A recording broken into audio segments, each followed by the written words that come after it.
social media platforms. ESP Network, it's game day. Dakota Community Bank and Trust, your trusted partner for commercial and business loans. We not only provide lending you need to grow your business, but we also reinvest in our communities. We believe in strengthening our businesses and creating opportunities for success. Choose Dakota Community Bank and Trust for your commercial and business loans, and together let's keep our communities thriving. Serving the community, looking out for you. At Dakota Community Bank and Trust, that's what we do. When facing disaster, it's not just the things we lose, but the memories. But there's hope. ServPro, with decades of experience in Minot and Bismarck, is always ready. Our certified professionals don't just restore homes, they rebuild lives. Because to us, you're not just a client, you're family.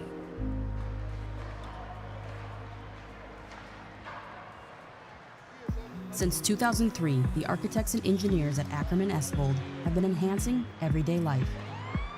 From response times to commute times, we've helped create critical infrastructure, enhancing highway safety, flood protection, and public education. And we're no stranger to enhancing fun, family outings, and even game time. Ackerman Esvold, working to enhance your everyday life. Great news! If you're looking for a new vehicle, Ryan Family Dealerships has the best selection we've had in years. You'll find fantastic offers from Nissan, Honda, Chevrolet, Buick, GMC, Cadillac, Chrysler, Dodge, Jeep, and Ram. Hold on, Ryan sells Chrysler, Dodge, Jeep, and Ram? Yes, we do, and we'd love to sell one to you. Visit one of our 5 convenient locations in Minot and Williston. Get your next vehicle from a name you know and trust. Ryan Family Dealerships. That sinking feeling you get when this happens, that's oil change anxiety. The anxiety of being without a car with a billion things to do. The fear of being overcharged. The stress of not knowing where to go or who to trust. But you never get those feelings at Valvoline Instant Oil Change, where you can watch us work right from your car, and we finish up in about 15 minutes. We changed our oil and did our 18-point safety check. Valvoline Instant Oil Change. Service you can see, experts you can trust. At Badlands Pet Crematory, we understand that pets are family. Unlike other crematories in the area, we are the only dedicated pet crematory that offers private, individual cremation. One pet at a time, 100% guaranteed. From start to finish, we personally handle your pet with the utmost care, ensuring that you receive only your pet in return. Choose Badlands Pet Crematory, because saying goodbye should come with certainty and trust. Our initial reaction when we realized he had 2 broken bones was fear. Then once we realized and got a plan with Trinity and our doctor, a lot of comfort. He told me that he can fix my arm, and he showed me a lot of stuff that he could do to help me. Trinity Health Orthopedics is as good as you can find anywhere in the country. A lot of us take pride in that, and that's why we stay here and we keep doing what we do. Trinity Health, making more possible.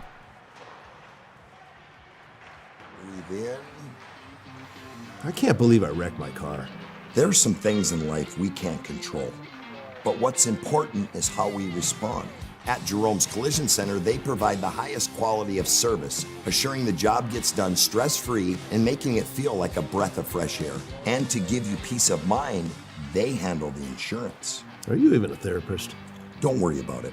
Jerome's, they're the experts. Jerome.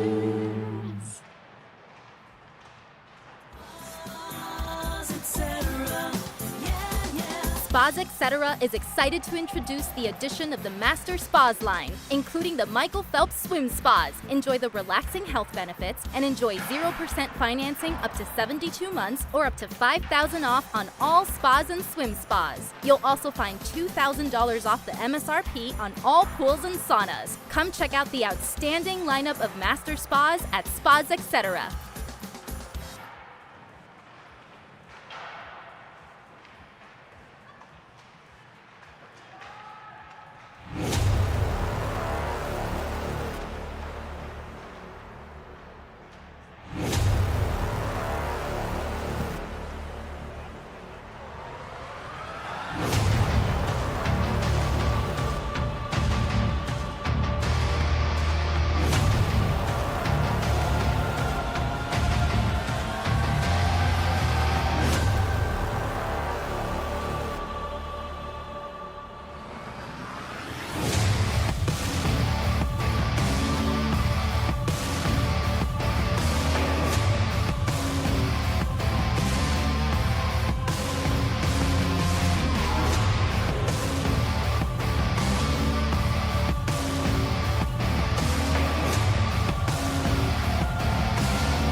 Welcome in to the PSP Network. I'm Brock Widener joining you on the Valvoline Instant Oil Change pre-game show as we've got Dickinson taking on Century here in some WDA hockey on a Monday night right before the Christmas break.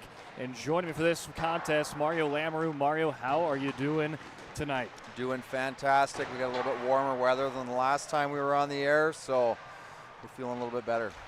But it seems like every time I come down here in the Bismarck area, it's always early precipitation in the day. Had a little bit of a rain in the earlier today, but looks like everything else played the part for Dickinson to make the trip. Yeah, no, it's good to see him here. It's going to be a good matchup. Two teams kind of looking to try to find themselves a little bit, struggled early. So it's kind of a good test for both teams that have kind of been struggling a little bit, but looking to get on course. And two teams that kind of play kind of close to kind of the same style.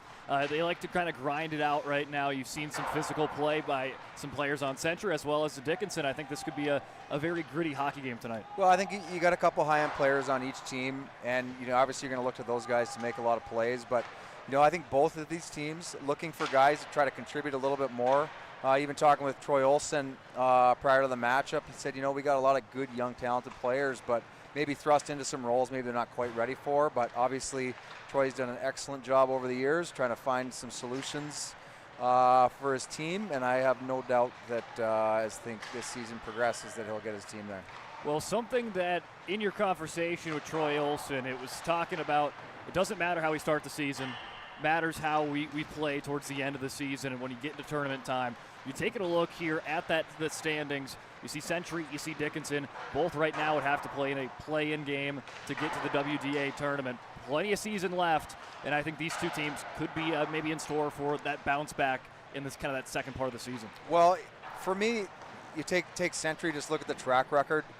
People are going to go look at the record and say, oh, they're not that good this year. I think just look at the track record that Troy's had over the years. I have no doubt this team's going to be playing much better hockey by the end of the year. His track record has shown that. They got some good players. It's going to take them a little bit to get used to maybe the tempo of the game for some of those younger players, and I think those guys will start contributing more. On the Dickinson side, first-year coach Chad Miller, I talked to him a little bit on Sunday, and just to kind of get his feel for how the first year has been going. I think he's just trying to feel things out. But he's a guy with a lot of integrity. He's got a lot of respect from the players, and I have no doubt that he's going to kind of get his group going. So I think both of these teams, I think you'll see them win more games the back half of the year. Yeah, and you're seeing just the confidence in how these two teams, both of them are coming off of a win against Bottineau Rugby. It's one of those weird things where their last opponent is a similar opponent. It's the same opponent. Both these teams played Bottineau Rugby last weekend. It was a 7-4 win for Dickinson on Friday, and then Century got the Braves on Saturday, and it was a 2-1 game. Very different style of games, but both are coming off a win. Should be interesting. But one thing I wanted to note with the Century team, you kind of take a look at how this first line has almost evolved and evolved again. They started the season with just Keaton Schulte. Then was it a game or two later, then you add in Heath Rickman. You kind of give him a little bit of a duo going on. Now you got Alex Schlafman coming out the last 3 games. So now you got that first line kicking, and that's been a very efficient line. Now it's kind of seeing how you juggle lines 2 and 3. Well, we've seen those guys kind of have to play at different roles through the entire season. We've seen players like Emerson Astle play as low as a 4th line, high as a 1st line player. Now we'll see the consistency when they kind of get more into where they're going in that lineup. Yeah, I mean, I think you take Century, take Heath Rickman, high-end talent. When he wants to turn it on, he's a super effective player, really dangerous, really hard to handle. Keaton Schulte does a little bit of everything. Alex Schlafman has come on strong, kind of been a really nice surprise for Troy Olsen. Basically his first year playing high school. He was ineligible last year, but nice to see him come in and have an impact early. To kind of finish out his high school career. But yeah, and I think you go back to those young players for Century, eventually they're going to start contributing. They're getting used to the pace of the game. It's a much higher level than what you're coming from at the youth level. So I just think this team will get stronger and stronger. I think they're a little bit young. You lost a lot of weapons from last year, and I think this team will be much better come the second half of the season. Well, more to come on the Valvoline Instant Oil Change pre-game show when we return on the PSP Network, a part of a WDA Hockey Monday night. Nobody thinks about personal injury until it happens. But when injury strikes, so will your bills and the turmoil and everything you'll miss out on. It's a mess and you need someone to help it all make sense. That someone is Schweigert, Clemene, and McBride. We know the territory and the process, and we work smart and hard to get you results. It's easier to get back to normal knowing there's a team behind you. We're the ones the other side doesn't want you to call. We're on your side. We're Schweigert, Clemene, and McBride. For decades, Nodak Insurance Company has been serving our state's residents in good times and challenging times.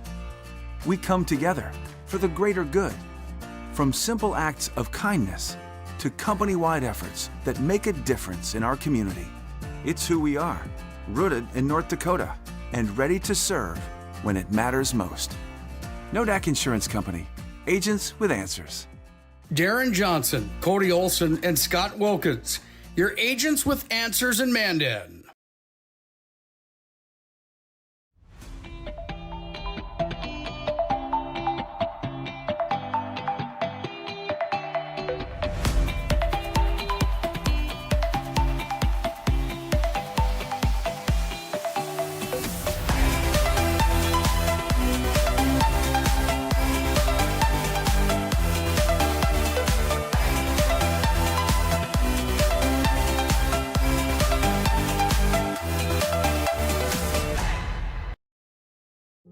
Facing disaster, it's not just the things we lose, but the memories.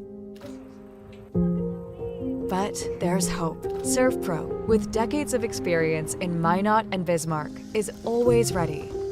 Our certified professionals don't just restore homes, they rebuild lives. Because to us, you're not just a client, you're family.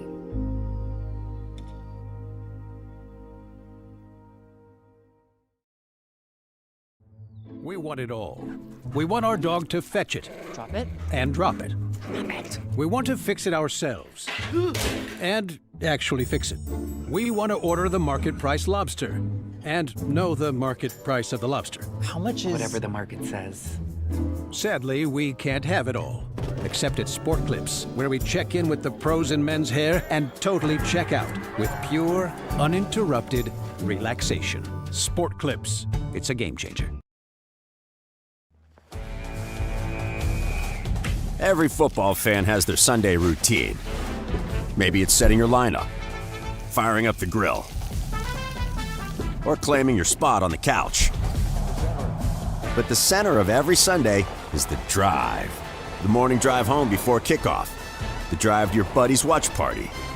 Wherever you're headed, we can take you there.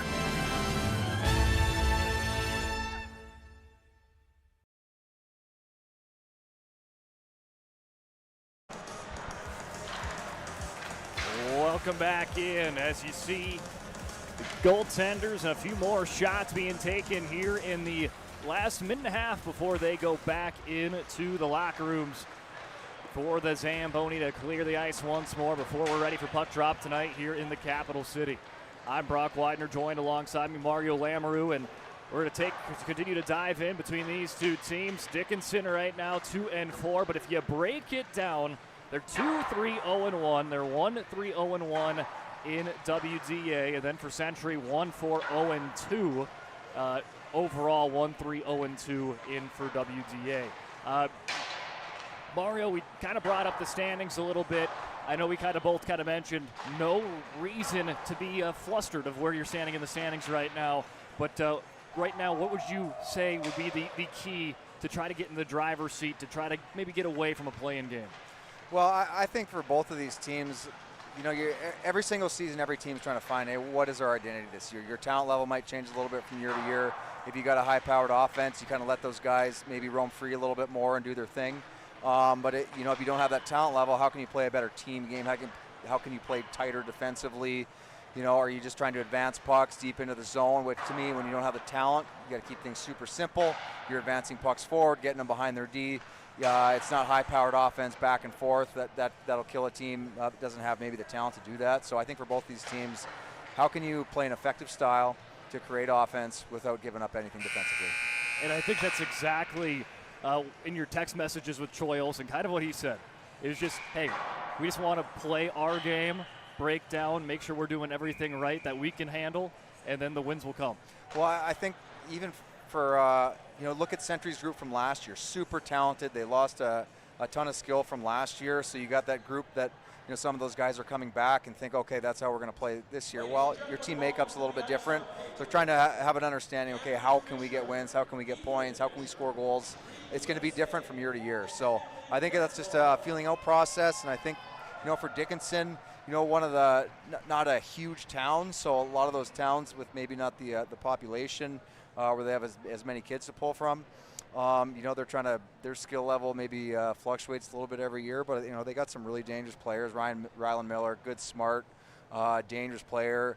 Head coach Chad Miller said Kason Grohl has been lights out this year, really effective. So I think look for those two guys, a couple veterans for their group to be solid for them, and they're obviously going to really rely on those guys to kind of lead the charge for them. Yeah, and Dickinson, it's one of those things where you're going through a coaching change.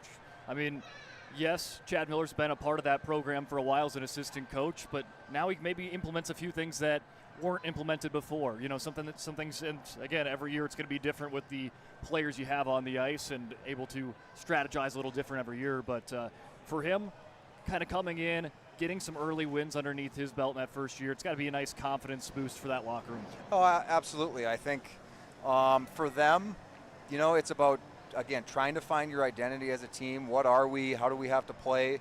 Obviously Dallas Kuntz was there for a long time, did a great job, kind of pushed that program forward. Cass Dvorak comes on for a couple years, does a really nice job, gets Dickinson their first WDA win ever, I believe. I hope I'm not getting that wrong, but great accomplishment for that program. And I think Chad Miller's going to come in, going to do some great things and try and build off what those other guys have done in previous years. And I think he'll do a great job. And they got some good young players coming up in the coming years. And I think, for this season, they got some talented players that I think can kind of turn things around a little bit here going to the back half of the year. Yeah, and it's something when he came in, he wanted to implement that we're going to play a tough brand of hockey. We're going to be that team that no one wants to play against. And by doing that, they started implementing little training, different things in the offseason. I'm not sure if you heard of the Iron Maverick. I did. Quite the challenge, I would say. I don't know if how you'd be feeling. Obviously, you're a pretty good athlete yourself, so maybe that wouldn't worry you. But I think it was 2 miles. You had to average 8 minutes a mile in both those miles, and you had to do 100 push-ups, 100 sit-ups. I think I might be forgetting something, but you had to do it all under 27 minutes to try to secure a roster spot in varsity. Yep, and I think it's a great thing. Obviously the physical testing, I think for one thing it can kind of create a bond amongst the players. Hey, we got through something really tough together. To me, there's coming from playing for a lot of different teams, there's nothing more that can bring a group together than to go through something challenging and come out better on the other side. I think that's a great team bonding moment. But then also kind of keeps the players accountable. Hey, I got to come in ready for this season. I want to be an effective player. I want to be a productive player for the team. Stuff like that, I think, kind of breeds culture, breeds environment to just be a hardworking group. And I think over time you're going to see more and more and more of that. There's no way I'd be finishing that in 27 minutes, but I don't think I would either anymore. But credit to them. Yep. I mean, that's outstanding, and I like kind of that mentality he brings in right away of, hey, we're going to get that team bonding. We're starting there. We're going to be that gritty team, and right now it's starting to check those boxes. It was a tough year for them last year, and starting to trend in that right direction this season. Absolutely, and I think you start implementing that with your young players now, then the players that are coming in the following years, they start to kind of understand, hey, this is what we're looking for when we get to the high school level. So I'm excited to see what they can bring to the table with Chad, kind of building off what Cass Dvorak and Dallas Kuntz have done over the years. It's going to be exciting, and I hope things keep growing for them. Well, more to come on the Valvoline Instant Oil Change pregame show, but we've got an experienced coach on one end and a first-year head coach on the other. It's going out to be a fun one tonight. Dickinson taking on Century. Pregame show continues to roll on when we return. At Schatz Crossroads, we make 8 gallons of homemade ranch dressing every day, so you can smother your dinner salad with it, dip those crispy golden French fries in it, and dunk your breaded chicken strips. You can even cover your, Wait, no. You can't put ranch on steak. Or can you? Shots Crossroads. Don't forget the ranch.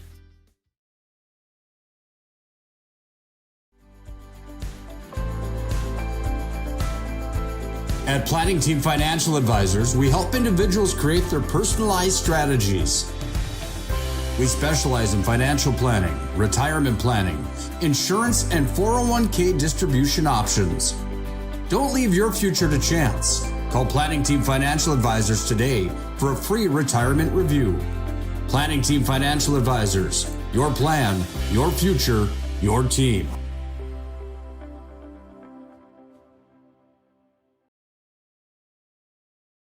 Since 2003, the architects and engineers at Ackerman Esvold have been enhancing everyday life.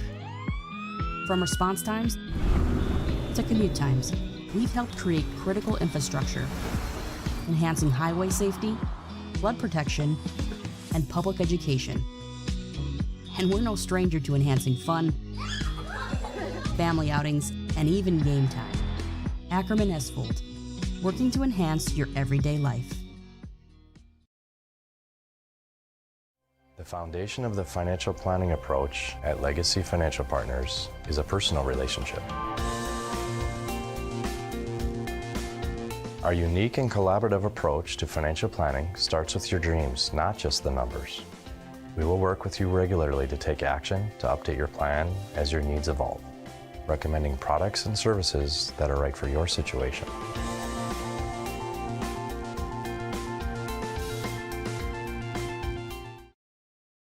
The Jersey Mike's catering box is the easiest way to feed your friends. The hard part is picking your sub. That's why we're having a draft. With the first pick, Sarah from Carolina selects number 13, the original Italian. You know, I trusted my gut, and that's exactly where the sub's gonna go, so. Hold on, we've got a trade. Jake traded his second pick with me, because I'm starved. Freshly sliced subs to go, wherever you and your friends go. Jersey Mike's, a sub above.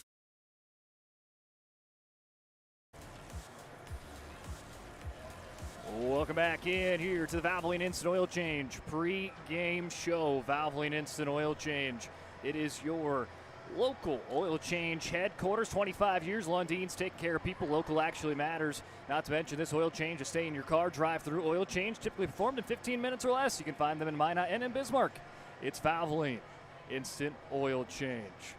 I'm Brock Widener, joined alongside me Mario Lamoureux, and we're going to start diving in. We got a couple more minutes, so let's dive in and we'll talk about the visitors on the scoreboard first. The Dickinson Mavericks. We talked about their record 2-3-0-1. They started the season against Aberdeen with a win 5-2. Before falling in a close battle where they led for the first about 2 periods and then some against Mandan, but Mandan's high-powered offense would eventually get by them 4-2. Williston, that was a slugfest, 2-1 in a shootout. They fell.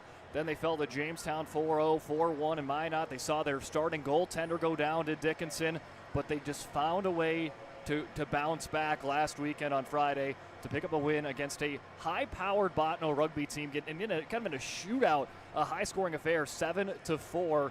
And for this Dickinson team, and this is kind of what we're going to talk a little bit about, but is the offensive explosion. Last Friday, 7 goals against Botno rugby. And you take a look, the first 4 WDA games, it was 4 goals combined. They were averaging only a goal per game in their WDA competition. They scored 7 on Friday. Is that something that could potentially carry over onto tonight? You look at there, some nice performances. Tatum Streeter, 2 goals, 2 assists on that second line. Connor Robidoux, he also had a nice 2-goal night. Rylan Miller, 1 goal, 3 assists, and Colin Bolts, 3 assists on the night there in their last game. But again, what a way to kind of see that offense finally break through for DHS. Well, I think sometimes if you're struggling to put the puck in the net, sometimes it's just one game to kind of just unleash the beast a little bit, and I think you saw that against Botno. You have some talented players. You know, look at Rylan Miller, super smart player. He's got a really sneaky hard shot, and he can be dangerous from all over the ice, makes a ton of plays. Colin Bolts, big, strong guy, wicked shot. Doesn't have any goals this year, but he's able to contribute on offense, and I think if he can kind of maybe put one in the back of the net, I think you could see someone like him start to score a little more. You know, Connor Robidoux, obviously some offensive ability to be able to put the puck in the net. But they got a handful of guys. I think you're trying to find that identity again for other guys. Look aside from your Rylan Miller or Kason Grohl. Obviously, I think two of your top guys. Who else is going to contribute and try to be difference makers in the game? And I think some of those guys listed for sure can do it. Yeah, we talked about Rylan Miller and his impact. Kason Grohl on the back line. He's got 3 points this year. Those are the guys, and them and Frankie Montoya, who's held pointless, but he just finds a way to play good quality hockey when he's out there. And that's kind of that leadership for Dickinson. They got some young players that have limited varsity experience. And so to see players like Tatum Streeter and Connor Robidoux who have a really good weekend, that's got to make Chad Miller grin ear to ear. Well, it just gets your confidence going. And I think, any athlete, anytime you've been struggling just to get on the score sheet, especially, in hockey, just to get a point can do so much for your confidence. Even an empty net assist. You'd be surprised at what that could do for a player's confidence. So I think for those guys to get that could be a huge boost for them to kind of get things rolling a little bit, get on the scoreboard a little bit more. So I think if you're Chad Miller, I think you're liking the result from your last game. How do you carry that over and continue that with more players? One player I do want a mention, he might not be the quote-unquote scoring threat, but Caleb Jansen, he is one of those kind of gritty players. He is going to light some people up, and if he plays in tonight's game, he's played in half the games this year, but I think he's missed a couple, but I think he played on Friday, so look for him if he's in the lineup tonight to make that impact in a Century team that's going to be looking to hit back too. Should be an interesting kind of battle. Absolutely, and I've known Caleb for many years, and good kid. He is one of those bodies, if you run into it, it hurts. It's like running into a brick truck. And he's got a wicked shot, and he's got pretty good hands. If he can be good at protecting that puck, I think he has the ability to create a lot. And that doesn't have to come in points on the scoreboard, but he can contribute in a lot of different ways, and he's got that big size. So I think he could be a dangerous player for this Dickinson team for sure. Yeah, and a game that we're maybe projecting to be a gritty game, him and I would say Dylan Gross could be at the top of the line to get some minutes that are going to be in those hard-nosed areas for Dickinson tonight. Absolutely. So I think you'll see a lot of good contributors here, and I think it's going to be a really good game. Two teams that maybe going to be a little bit desperate, and I love to see that kind of matchup. We'll see a little desperation on both of these teams.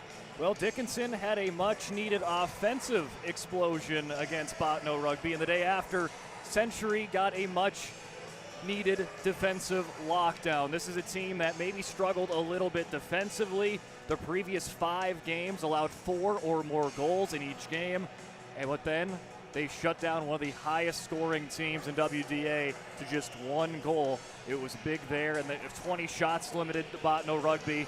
Hammer picks up a big win for his confidence, and overall, Century gets that win underneath their belt that we talked about. Sometimes you need that one to start getting them to fall down the line. Absolutely. I think Noah Hammer getting that big win, stopping all but one in their last matchup. I think that's great for his confidence because he's got a lot of ability, I think, to be a real strong goalie statewide. So I think that'll be good for the Century group. And then you go back to Troy Olsen. Hey, how do we got to play to be effective? Okay, maybe you got to play a simple style. You're advancing pucks forward. You're keeping pucks out of the middle of the ice, making good, smart puck decisions. That might be the way you have to win games. I know we did the game Century versus BHS, which they lost in a shootout. I think Century outshot them almost by 20, so a game maybe they probably should have won.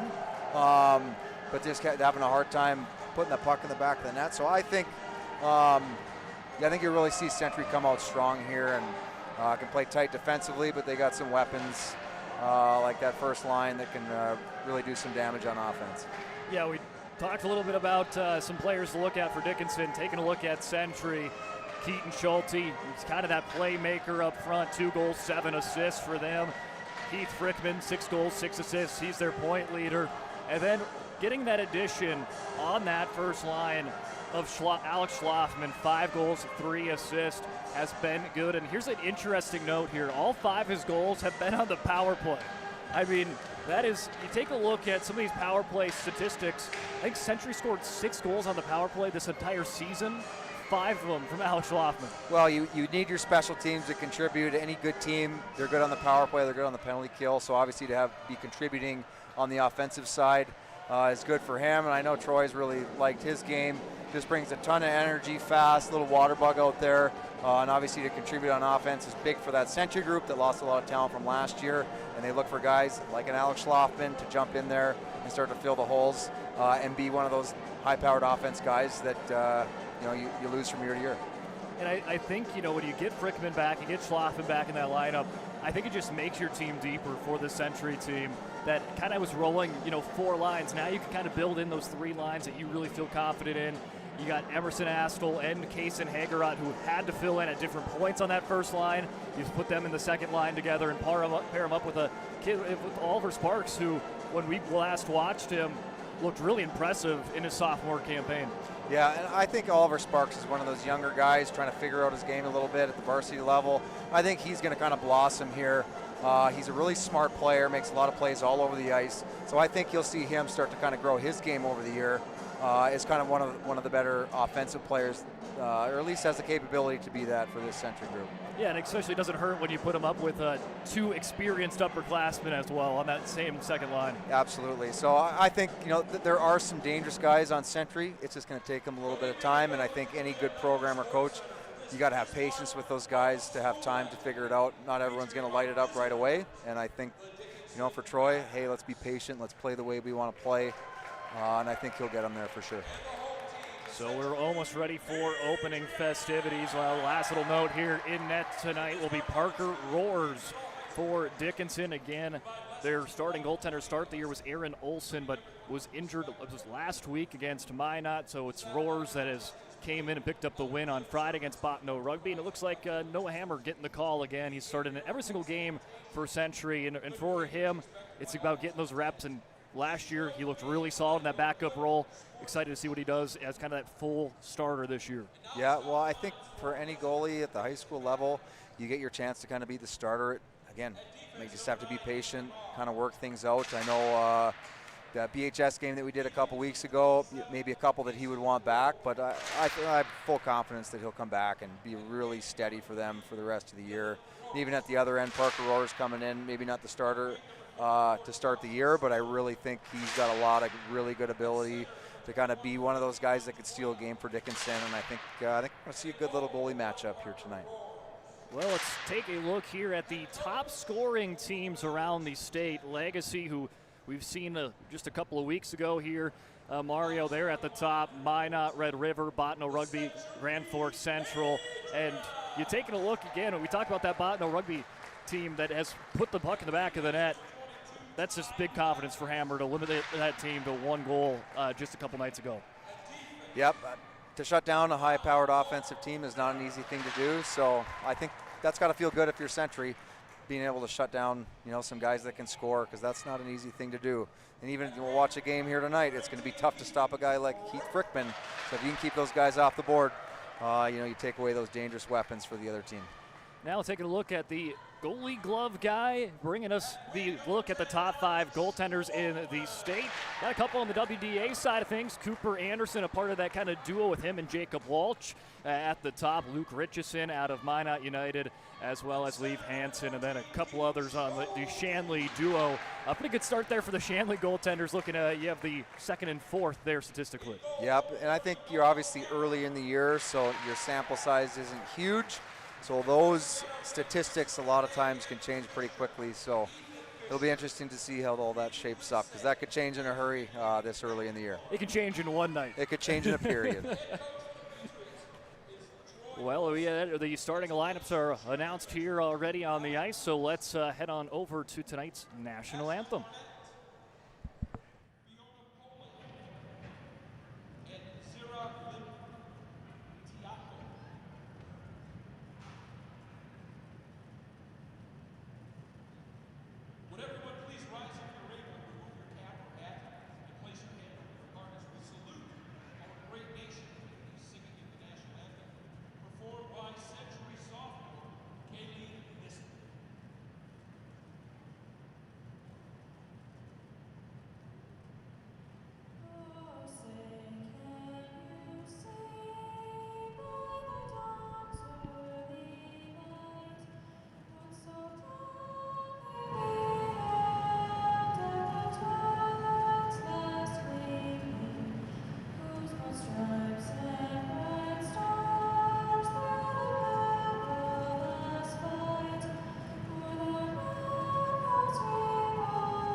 That was tonight's national anthem on the Valvoline Instant Oil Change pregame show. Big thanks out to Valvoline for bringing us the pregame show tonight.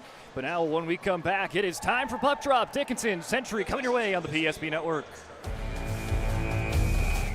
Every football fan has their Sunday routine. Maybe it's setting your lineup, firing up the grill, or claiming your spot on the couch. But the center of every Sunday is the drive. The morning drive home before kickoff. The drive to your buddy's watch party. Wherever you're headed, we can take you there.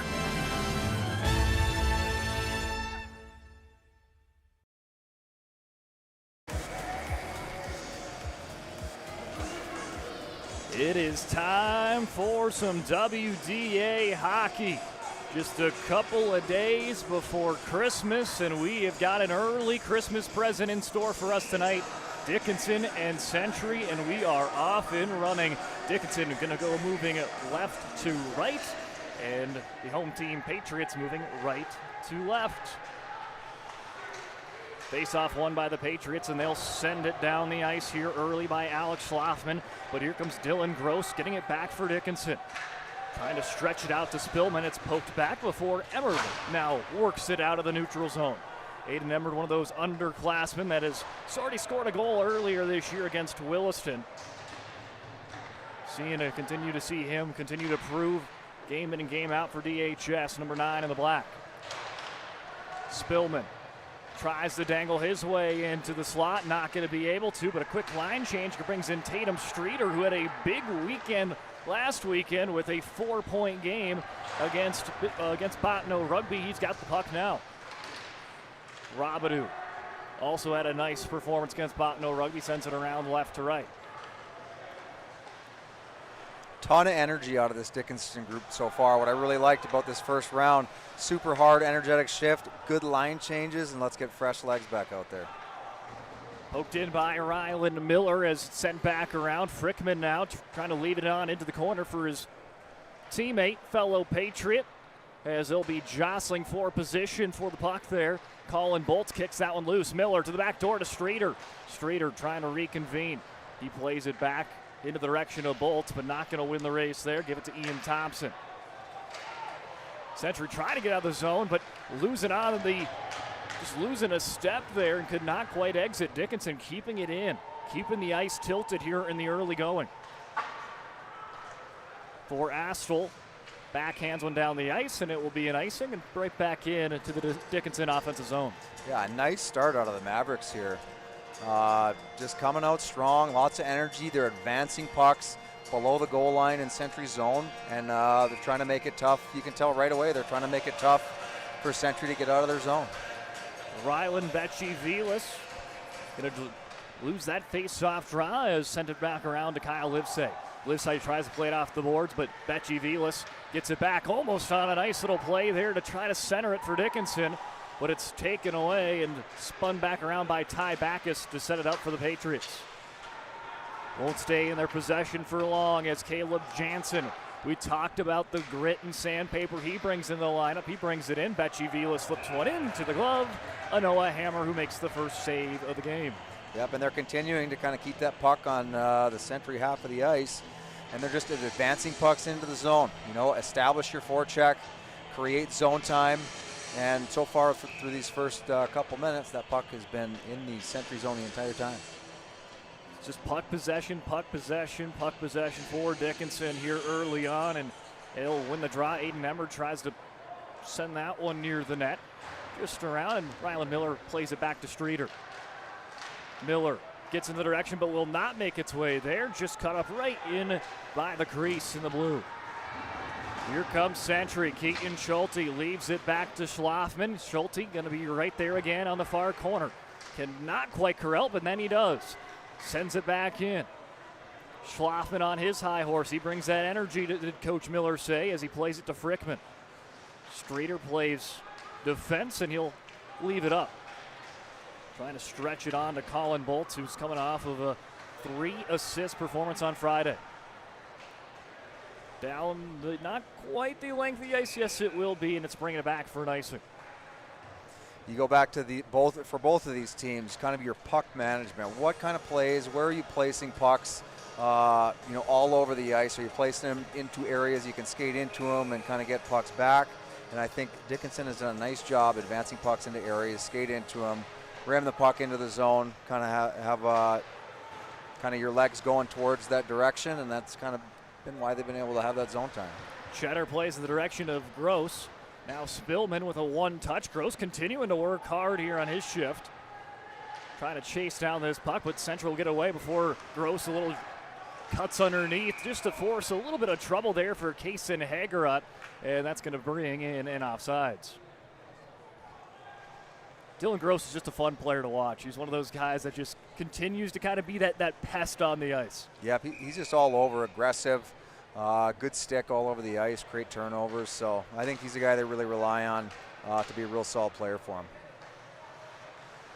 Behind the crease there is Robidoux. He'll leave it back around. Extension pass by Grohl. It goes right to Rylan Bechivilis, and offsides. Both these two teams just trying to get the shots to go, but right now we haven't seen too many shot attempts and only one shot on goal. Yep, and I think for both teams, establish your zone time, go back to pass completion all over the ice. Are you making your, we'll go back to our baseball terms, but are you hitting singles to try and advance pucks forward? And so far, teams are kind of just doing okay so far. Egret sends one in. It's a glove save. Low danger chance there, but it's snatched up by Roars. Again, Parker Roars was at North Star Academy in Minnesota last year. .875 save percentage. Was Dickinson's backup goaltender for Bryce Cattermas when they won the WDA crown just a couple seasons ago. Yep, and he's a guy with a lot of ability. In my opinion, he has the ability to be one of the top goalies in the state. So, for him, not coming in as the starter, but you get your opportunity from an injury, and sometimes that's how it goes. So, up to him to try and take advantage of that opportunity. Streeter was able to keep with it, but he'll turn the puck over for a second as Century now will try to set something up. Bo Miller sends it on to Reese Frickman. Reese to Heath Frickman.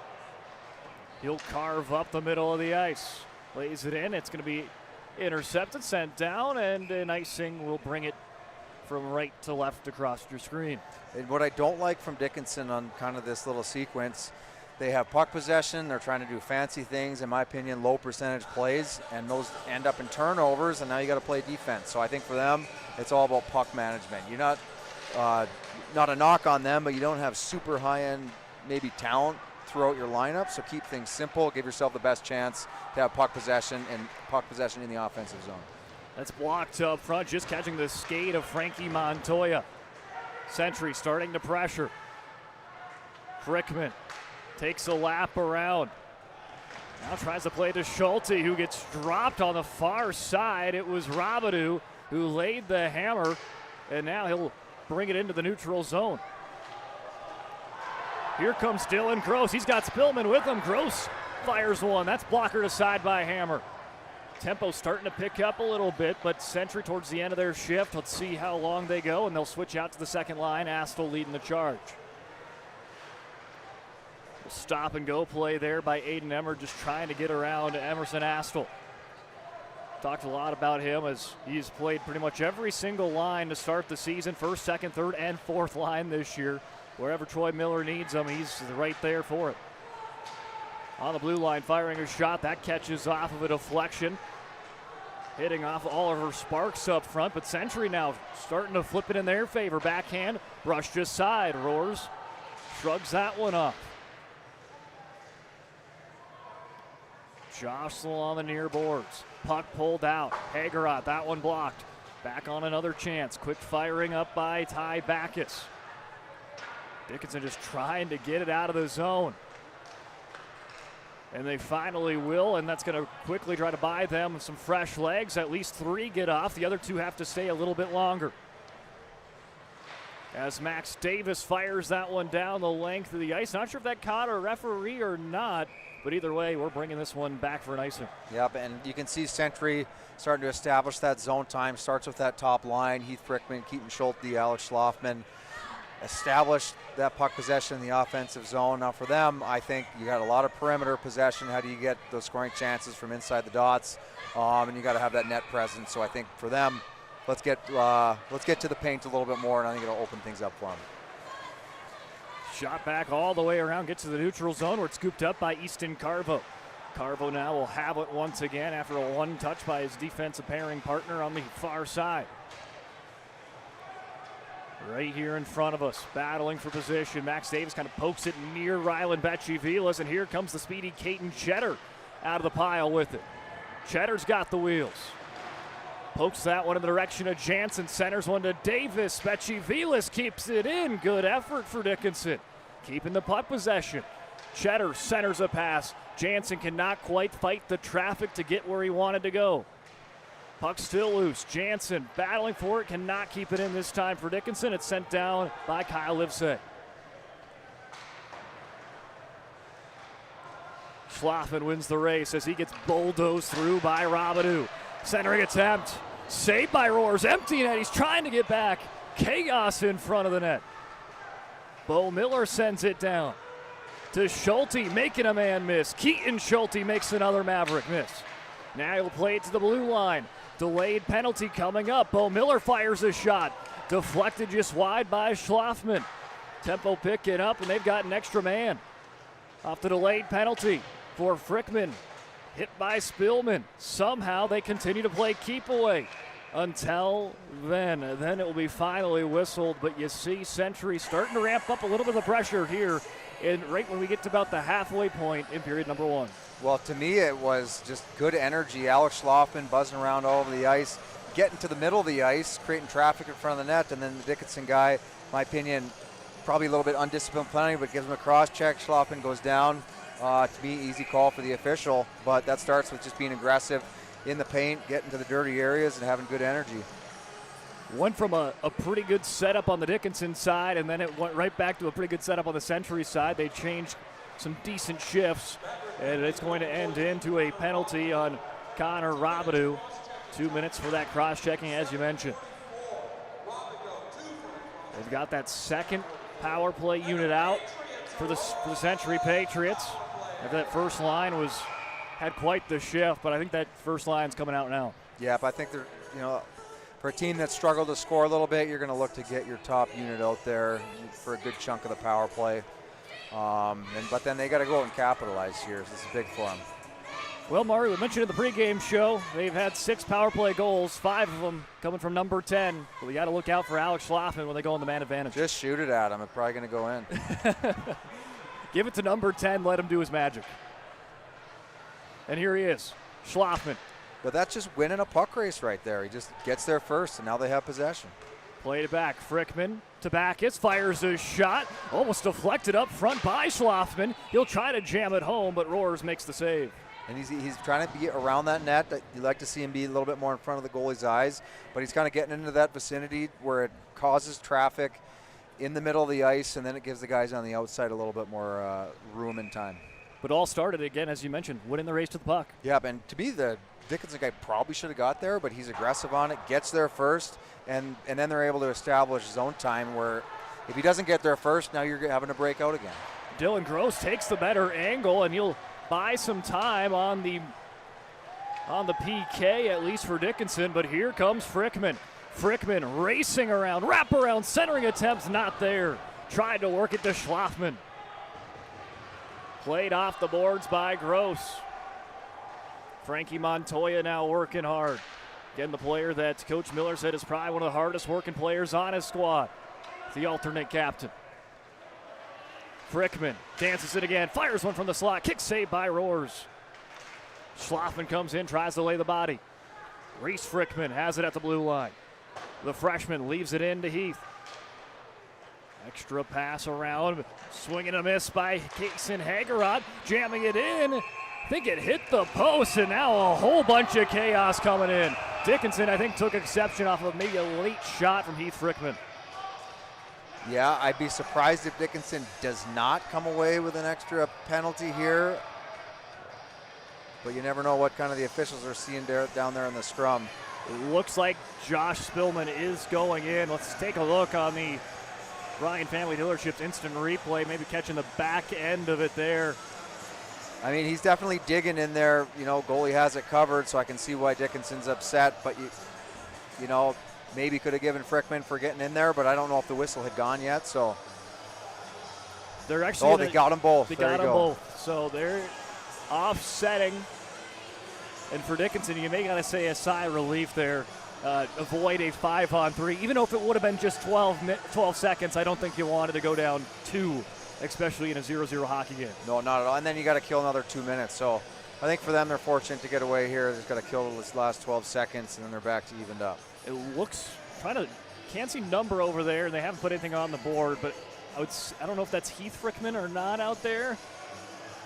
And he was the one that was kind of jamming away. Not sure if they take it on him or a different Patriot. Might be Hagerot that they threw in there. He was also in the mix, but will continue to play on. Miller sends it along the blue line. Frickman fires a shot. Reese could not quite get that one to go. It is Case and Hagerot, so good work there, Mario. You guessed that one right. I guess that was a pure guess. I was looking over there, and I was like, I don't know if he's as tall as Frickman, but that's who was over there in the area. But I know a lot of these kids well enough that I was like, there's a scrum, there's a good chance Hager. It might have been in the middle of it. Nice little behind the back pass, setting it up to Egert, who sends it back around. Schlafman, he shows his speed again. Trying to win the race against Caden Sheddard. Maybe a couple of the fastest players on both sides. As Colin Bolt jamming at it right in front of his own bench. And Dickinson will play it off the boards. Grohl to Schrader. Nice play off the boards, and Schrader just whistles one wide. Robidoux trying to set the tone. Him and Gross, will they keep it in? No, they will not. It just exited for maybe a split second, and it'll be an offsides. Yeah, good energy, both sides. I think at the start of the period, Dickinson came out super strong, established themselves with Century, little pushback, some scoring chances. So this game started to open up a little bit, and good physicality on both sides. Kind of what we assumed this year, how these two teams have played the early part of the season. It's going to be a gritty game, and that's what we've got so far. It's been a fun one here on this Monday. Last game before your quote-unquote holiday break. Not much of a holiday break, though, for the hockey teams. You kind of just continue to play. Basketball, you might get 2-3 weeks. Hockey, not really. No, you get a couple days or a few days. I don't remember ever having too long of a break over Christmas, so a couple days off and then right back to work. Dylan Gross avoids one of his teammates that was on the ground, and now he'll try to read on the extension pass, but that one brushes off a stick. Emmerd try to go on a give and go with him and Gross. Not going to work this time again. Buys time for Keaton Schulte. Schulte jamming one near Schlafman. Now here comes Frickman, going to jump into the play. Frickman getting towards the slot. Fires one just wide of Roars. Frickman in on it again. Fakes the backhand, goes to Schlafman, firing one from a tough angle and just hits the pad of Roars again. Schulte extension pass across the ice to Schlafman. That's poked away. Century led by Frickman on this charge. 5 minutes remaining in period number 1. Heath to Reese Frickman. Denied up front. Rebound opportunity, but it gets brushed aside by the Mavericks defense. Century's got to do a better job at getting in front of the goalie. They're close, but they're giving him good straight shots that he's got straight eyes on, so they got to do a better job kind of creating, making him move his head and looking for pucks. Here's an opportunity just on the blocker of Roars. This first line has provided chance after chance for Century, and that puck's going to get loose, and Dickinson getting a much-needed line change. But the first line for the Patriots stays out. Frickman fires his shot. That one high and wide. But now Dickinson's got the fresh legs. They can use it to their advantage, but Patriots notice that, and they're going to scurry back to get some fresh legs out there. The great shift from that Frickman-Schulte line. Just energy, puck possession. If there's one thing they can do better, it's just get to that paint and create a little more traffic in front of Roars. Carvo and Ryland Becci Vilas run into each other, a head-on collision. Playing the puck back is Cheddar. Colin Bolts looks behind him now, tries to extend it out to Davis. Will not stay in the neutral zone for long. It's sent back in by Easton Carvo, one of those young defensemen for the Century squad.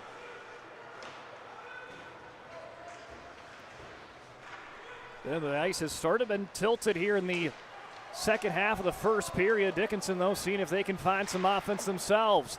Tatum Streeter off of a 2-goal game on Friday. He fires his shot, but Hammer denies that one easily, and back in that first line with Schlafman. Bouncing puck. Played back in by Livesey, and here comes Frickman again.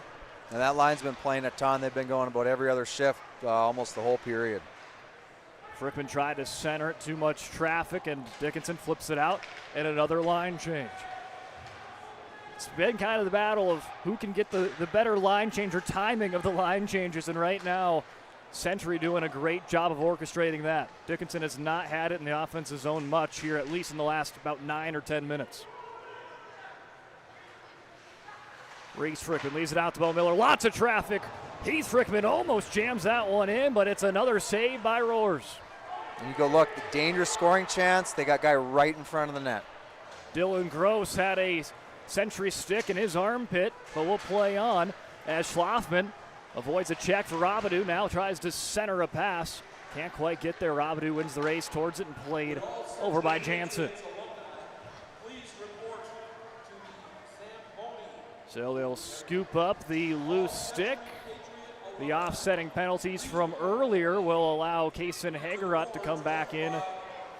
But they're going to send in now Alex Schlafman to the penalty box. And I didn't see what happened, but I might have given a guy a shot behind the play, which is tough timing. You just controlled the last 4 or 5 minutes, had all the momentum, and now you kind of give Dickinson a chance to get back in the period for and Century really had turned the tides for that last 5 minutes. This is a Dickinson team that has struggled a bit on the power play, trying to find their wheels. 10% on the power play unit, but here comes Emerson Astle. That one might have just caught the shoulder of Roars. Again, Astle is kind of that one of those players that is kind of built for the PK with his size and just been a utility player for the team. Hey, where do you need me? What can I do? Trying to find value in all sorts of parts of the lineup. So that's really valuable for a player when your coach has flexibility where he feels like he could use you in a ton of different situations. So good for him for being a little bit of Mr. Everything. The Swiss Army knife. I don't think I've seen a lot of players that have played first, second, third, fourth, power play and penalty kill in the first not even 10 games of the season. That is very impressive. Yeah, I think Mr. Everything, I like that term. Wish my wife called me Mr. Everything, but I'll work on it. Maybe after the broadcast, maybe it's going to happen. Speak it into existence. Yep. Played on now to Ryland Miller. Miller slowly rolls into the zone on the power play, the man advantage. But they'll carry all but 6 seconds if they don't score. Into the rating of this period. Shot blocked in front. Miller jamming at it. Streeter there as well. But Century will clear it down and get some fresh Patriots on the ice. 1 minute left. Both on the power play and in the period. Streeter carves his way again. Backhands it, a dump and chase. Miller trying to set the edge. Cannot. It goes all the way down and continues to kill some crucial seconds of this Maverick power play. That has continued to be a kind of that monkey on the back, so to speak, for Dickinson this year. Has been a challenge of scoring with that man advantage and seeing if they can find a power play goal to close out period number 1. But the Patriots send it back down. Forces Cheddar to scoop it back up. 10 seconds to go in the period. 3 to go on the power play. Dylan Gross pinched up against the boards. Jansen leveled by Reese Frickman, and that is going to be the end of the first period. A gritty first period sees this one tied at 0-0-0 heading in to the first intermission. And our intermission show brought to you by Charbonneau Car Center, coming your way when we return. This presentation on the PSP Network is proudly brought to you by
PSP Network on all social media platforms.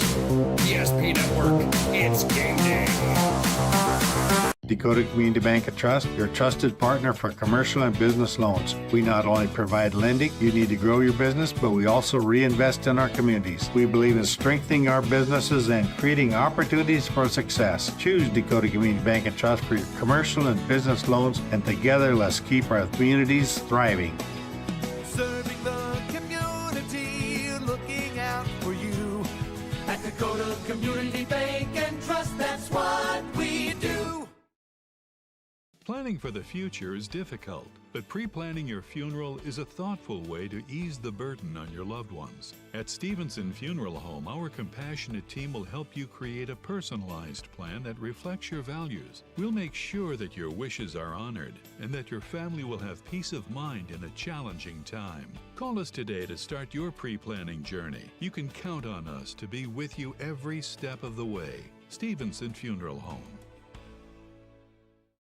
When facing disaster, it's not just the things we lose, but the memories. But there's hope. ServPro, with decades of experience in Minot and Bismarck, is always ready. Our certified professionals don't just restore homes, they rebuild lives. Because to us, you're not just a client, you're family.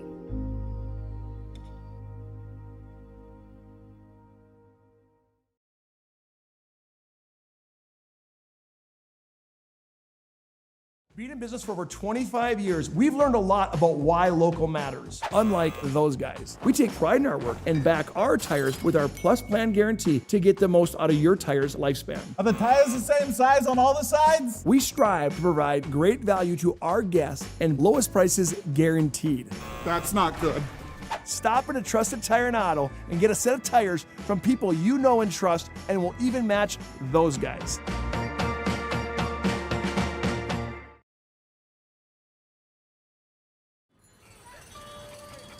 That sinking feeling you get when this happens? That's oil change-anxiety. The anxiety of being without a car with a billion things to do. The fear of being overcharged. The stress of not knowing where to go or who to trust. But you never get those feelings at Valvoline Instant Oil Change, where you can watch us work right from your car, and we finish up in about 15 minutes. We changed your oil and did our 18-point safety check. Valvoline Instant Oil Change. Service you can see, experts you can trust. Our initial reaction when we realized he had 2 broken bones was fear. Then once we realized and got a plan with Trinity and our doctor, a lot of comfort. He told me that he can fix my arm, and he showed me a lot of stuff that he could do to help me.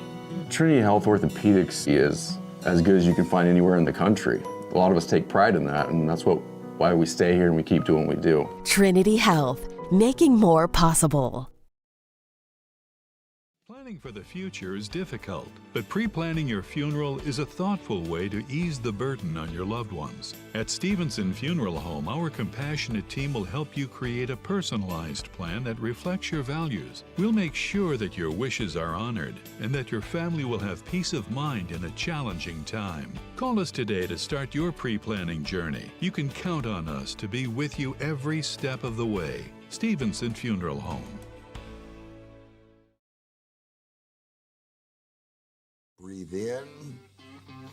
I can't believe I wrecked my car. There's some things in life we can't control, but what's important is how we respond.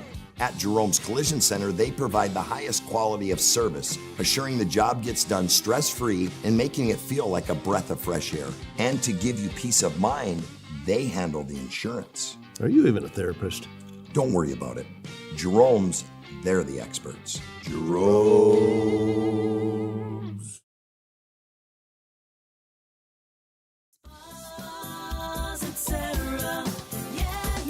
Spas Etc. is excited to introduce the addition of the Master Spas line, including the Michael Phelps Swim Spas. Enjoy the relaxing health benefits and enjoy 0% financing up to 72 months or up to $5,000 off on all spas and swim spas. You'll also find $2,000 off the MSRP on all pools and saunas. Come check out the outstanding lineup of Master Spas at Spas Etc.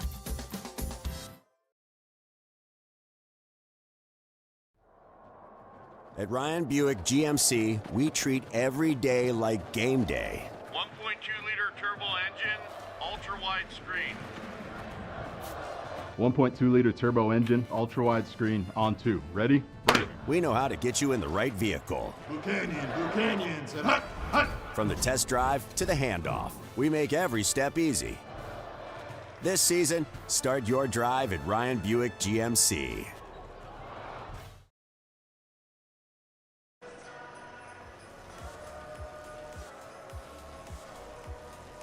Welcome into the Charbonneau Car Center Intermission show. Charbonneau Car Center, they know drivers in Dickinson, New England, Richardson, Belfield, Wilson, North Dakota, and Glendive, Montana. Work hard, play hard, and need a car that can keep up. That's why they choose to offer Buick, GMC, Chrysler, Dodge, Jeep, and Ram lineup at their dealership in Dickinson.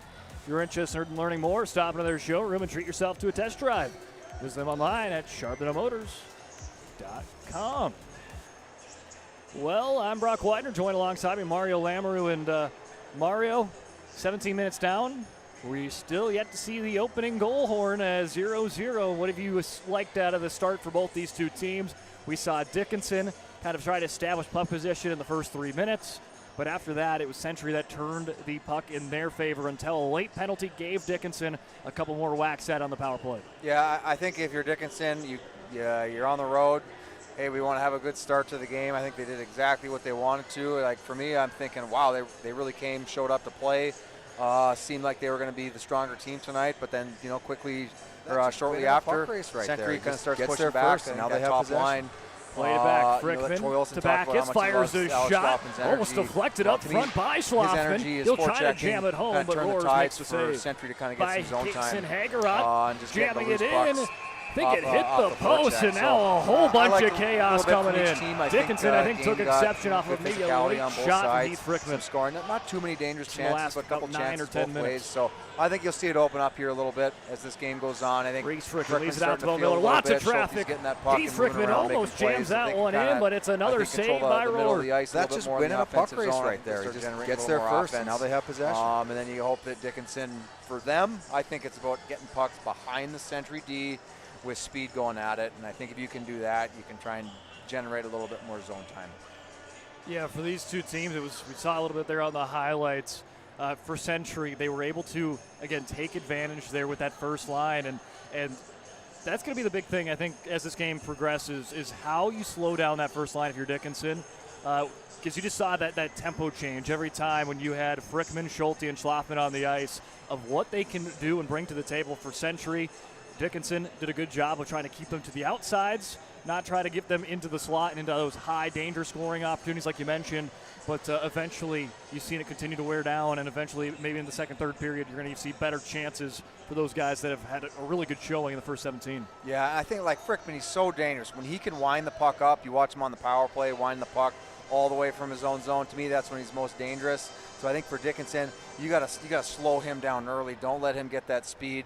You got to be tight on him up the ice and try and slow him down, or he's going to wind those pucks up, and he's super dangerous coming into the zone with the full steam ahead. So he's dangerous in that area. I think Alex Schlafman, good net presence, but get in front of those goalies' eyes, and it's really going to, I think, open things up for Century.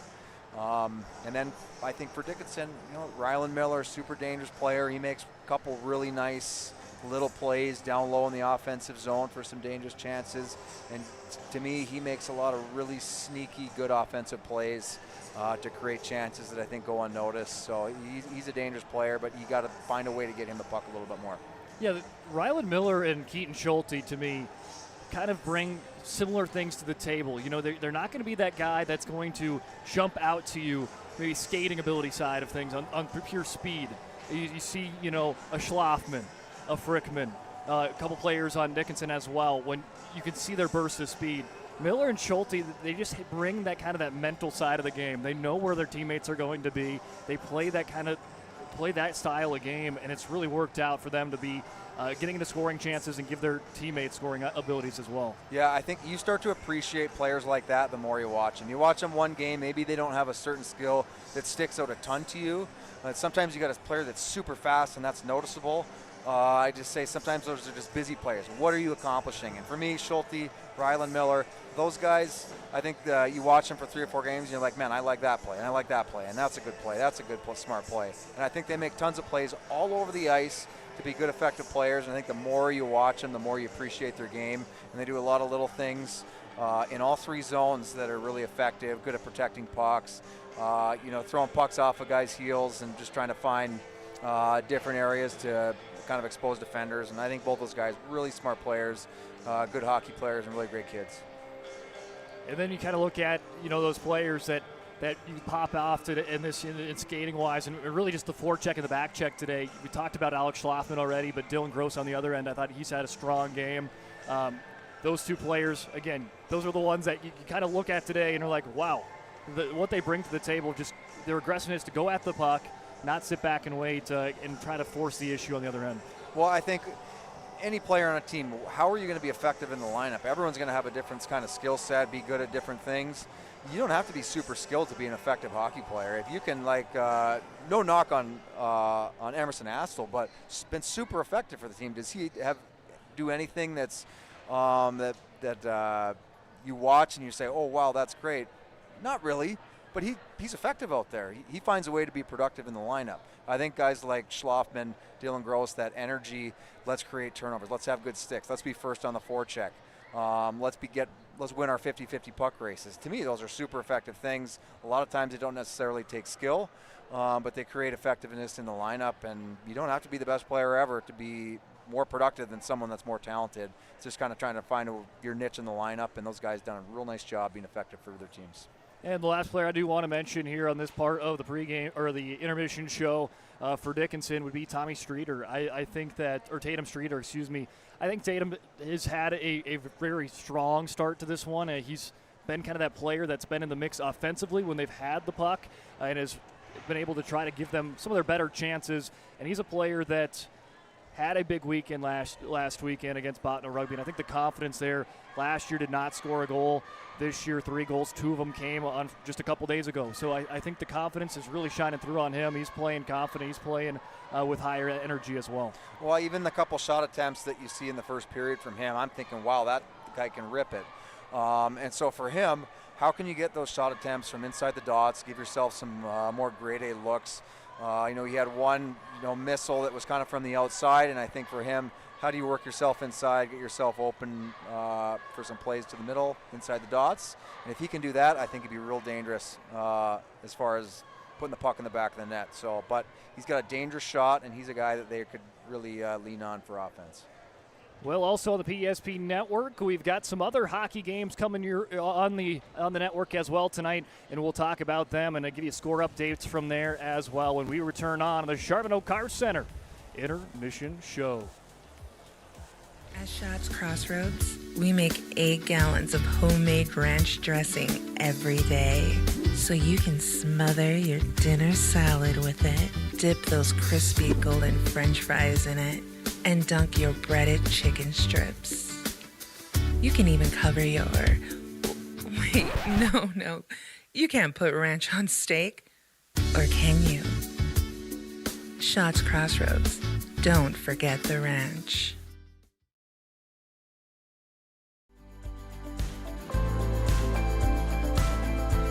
At Planning Team Financial Advisors, we help individuals create their personalized strategies. We specialize in financial planning, retirement planning, insurance, and 401k distribution options. Don't leave your future to chance. Call Planning Team Financial Advisors today for a free retirement review. Planning Team Financial Advisors. Your plan, your future, your team.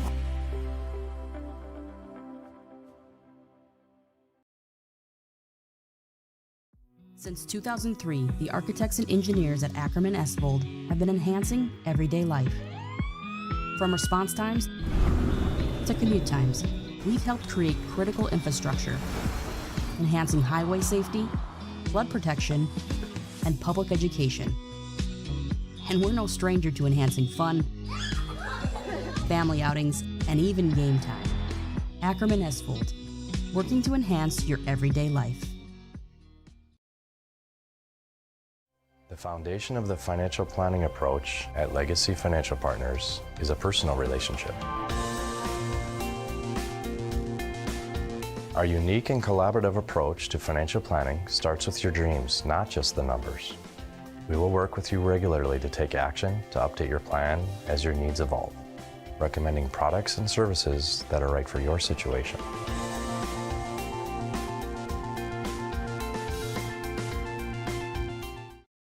The Jersey Mike's catering box is the easiest way to feed your friends. The hard part is picking your sub. That's why we're having a draft. With the first pick, Sarah from Carolina selects number 13, the original Italian. You know, I trusted my gut, and that's exactly where the sub's gonna go, so. Hold on, we've got a trade. Jake traded his second pick with me, because I'm starved. Freshly sliced subs to go, wherever you and your friends go. Jersey Mike's, a sub above. Bringing in the score updates. Again, here at the VFW, Dickinson and Century tied at 0. It's starting in Mandan. Mandan leads over Legacy 2-0. And then over, I believe, is it at Wachter that Bismarck and Minot going toe-to-toe, and it's Minot up 1-0. So 3 different games, all kind of in the capital city. We got all of them on the PSP network. But this is the only one that right now knotted up at 0-0. Should be a fun second period coming up.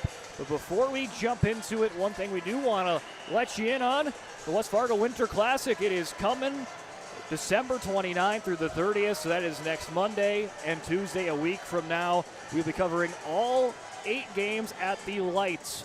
And that means we'll have a lot of different games. We'll have Century's game on Tuesday against Marshall. That's going to be at 10:30 there if you're a Century Patriot fan. But it's always kind of fun to see teams from the East play teams from the West, North Dakota teams play Minnesota teams, and overall just a fun way to spend a little bit of winter break. Wow, a cool experience for the kids to get to kind of be in that environment, play outside. Something I wish I would have been able to take advantage of when I was a high school player, but certainly a great event. We'll maybe look at that schedule of all the games here as the broadcast goes on, but it looks like it should be a really fun 8 games in 2 days. You can catch all of them on the PSP network. And also in that same time, we'll have the Mandan Hoops Classic as well. Todd Domries will be over there in Mandan. I think it's 29th, 30th, and 31st. With all of those with Class B hoops coming up. Well, second period, we're off, and we are about to be running here at the puck drop. Century running on that first line. Schlaffman, Schulte, Frickman battling up against Streeter, Miller, and Bolts. They'll both go with the first line, starting it out. Frickman centering it out, tamed down by Backus, fires a shot. I don't know if Roars saw that one, but it's deflected wide. He put up his glove up high, and that puck was going down low. A nice deflection there by Century that almost paid off. Yeah, good shot by Ty Backus. Gets himself inside the dots, kind of for a better look from the blue line. And you got to have that traffic. That whole thing starts, though. Alex Schlaffman first on the puck, creates a turnover, gets to a puck he probably shouldn't have, but then they get a scoring chance out of it. I think we said that a time or two with Schlaffman, his effort today. As face-off won by Dickinson. Emmer tries to whip that around, but it's stopped by Schlaffman right underneath. Frickman absorbs a hit. Schlaffman looking at Schulte, nothing there. He'll bring it out of the corner to Bo Miller. Miller, the lefty, fires his shot. Had an open net, but could not quite get there in time with Schulte on the rebound opportunity. Frickman going toe-to-toe with Case and Grohl, the captain for Dickinson. Firing a shot again, Backus.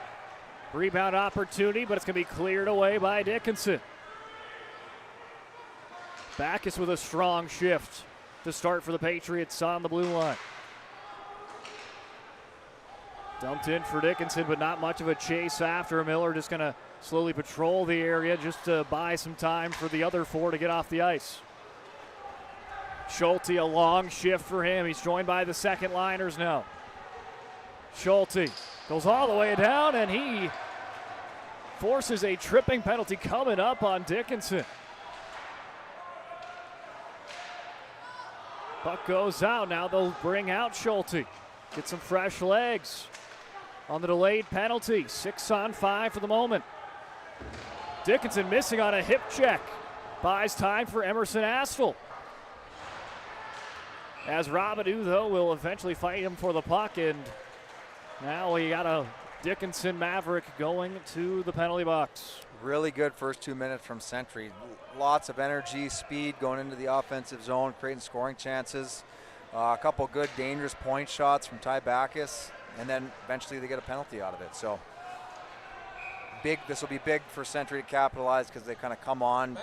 Ever since that maybe first 3-4 minutes of the first period, they've really come on strong. So they really got to look to capitalize on this.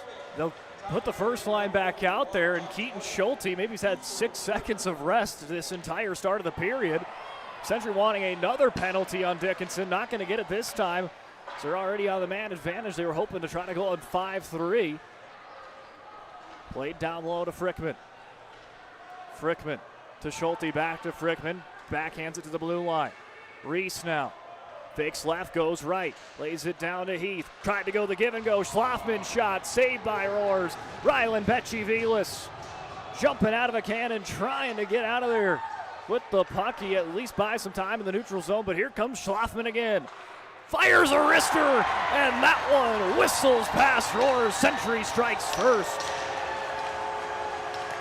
What a snap from Alex Schlafman. He deserved that one. A lot of effective things he's done tonight, but that was certainly feels good to put it in the net. Great shot. Mario, his 6th goal on the season, his 6th power play goal on the season. Give him the puck. If you got a power play, just throw it to him. There's been no easier answer than scoring a goal than that. Just put it in his pocket, let him skate to the net, and just go sit in there. It's going in. What a wrister there for Schlafman. On the man advantage with 14:23 remaining in the second.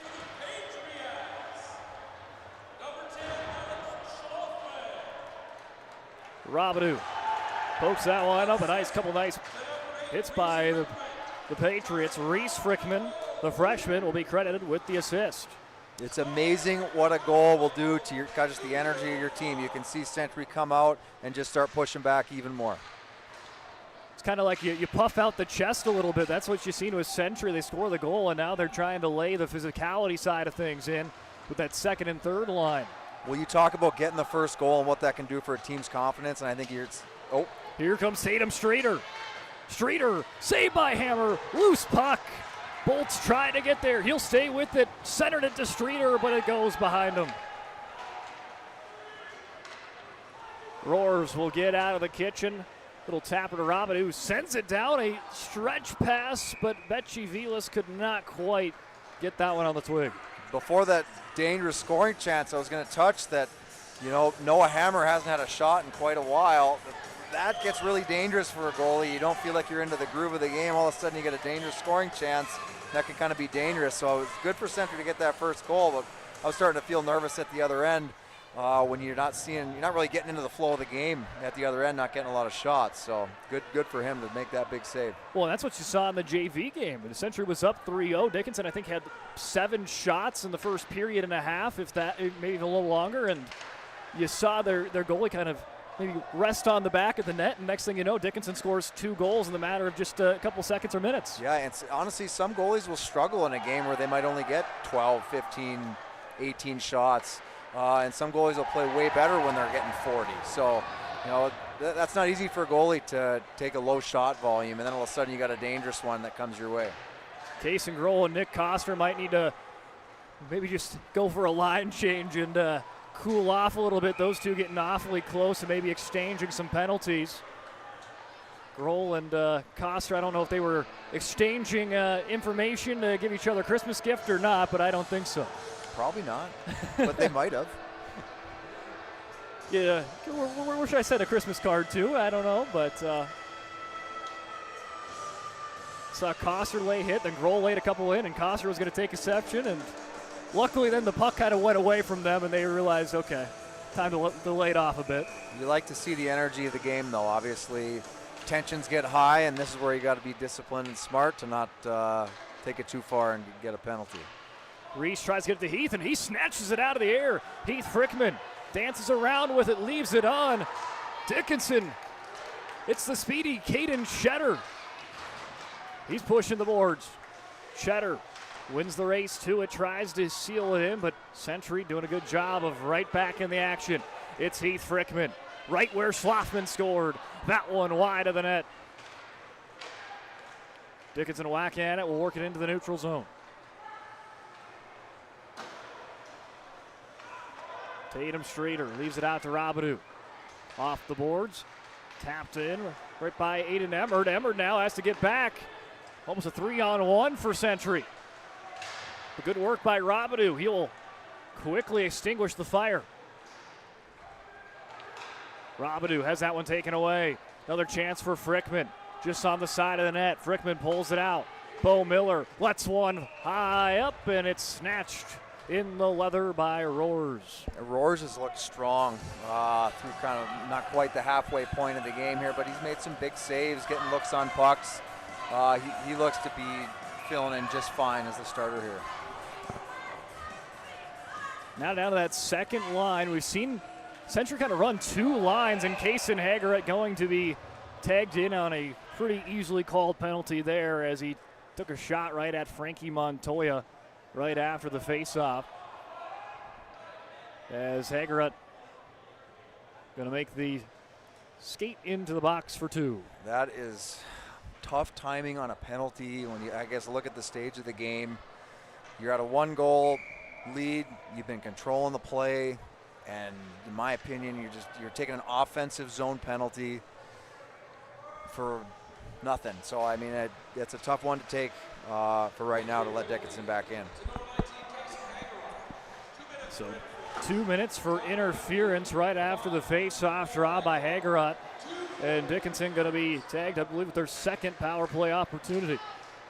They had one at the end of the first period, but could not quite get the go-ahead to go into the intermission with the lead. Then you saw Century get a power play opportunity to start the second, and they made do with it with a Schlafman goal. And that's where we're at right now, 1-0 Patriots. Special teams, though, it could definitely change the momentum of the game.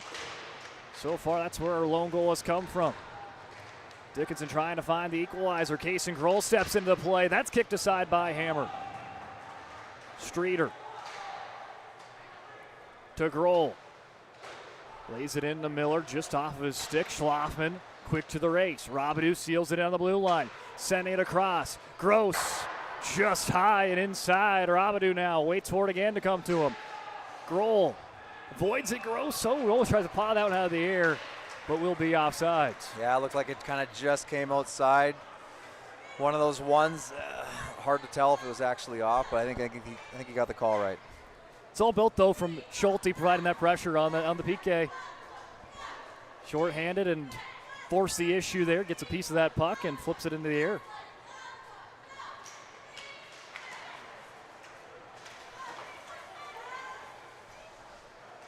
Extension there right away for Colin Bolts. Trying to play as that power play quarterback for him right now on the second group. Emmerd lays the power. Lays the body there. Frankie Montoya just lays one in, and he does. He leaves it on for Emmerd, who jams it home. A power play goal for Dickinson. Evens things up 1-1. Nice finish from Aiden Emmerd. That's a big goal for him. One of those young guys. You can get those younger guys contributing offensively. That's a big boost for your group. Nice power play goal. Power play goal, making it 1-1. Apologize. Looks like we got some scoreboard issues here. Had some scoreboard issues there in Mandan. It looks like we've got some of our own here in the VFW as well here tonight. But there you see the back end of it.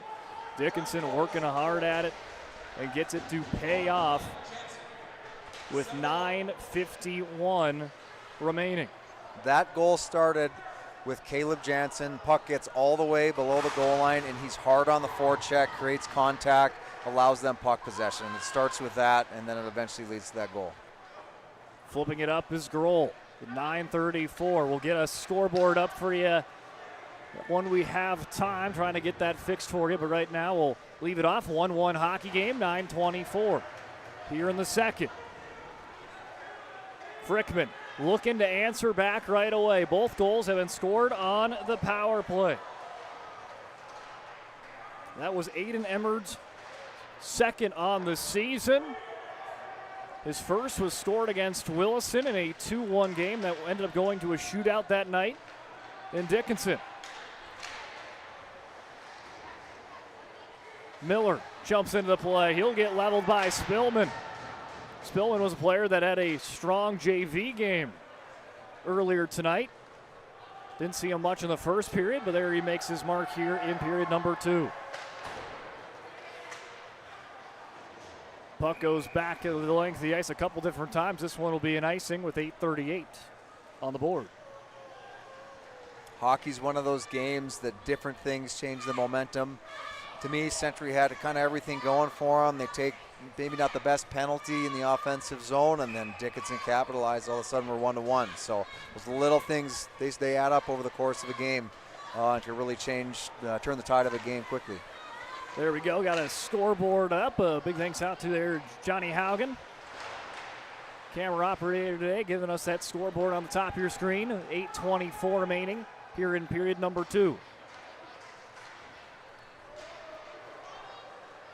Another one that's going to be waved off. It will be waved off. No icing this time around. Allows Century in their anniversary jerseys off and running. Kind of that Calgary Flames C on the front there. I like it. Backhanded back in. Try to be tamed back down by Caleb Jansen. He'll fire one. The ref has to jump out of the way. Paddle aside by Hammer. Dickinson frantic on the side to quickly get a line change. His third line out there for Century.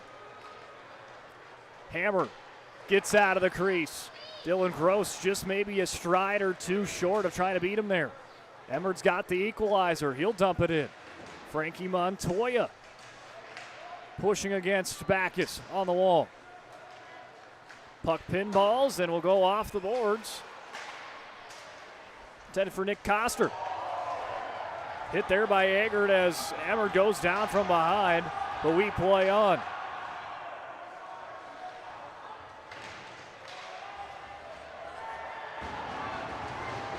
And there was maybe a retaliation hit by Spillman that's going to book him into the box for 2. Sending down Schlafman, who's slow to get to the ice, or slow to get off the ice.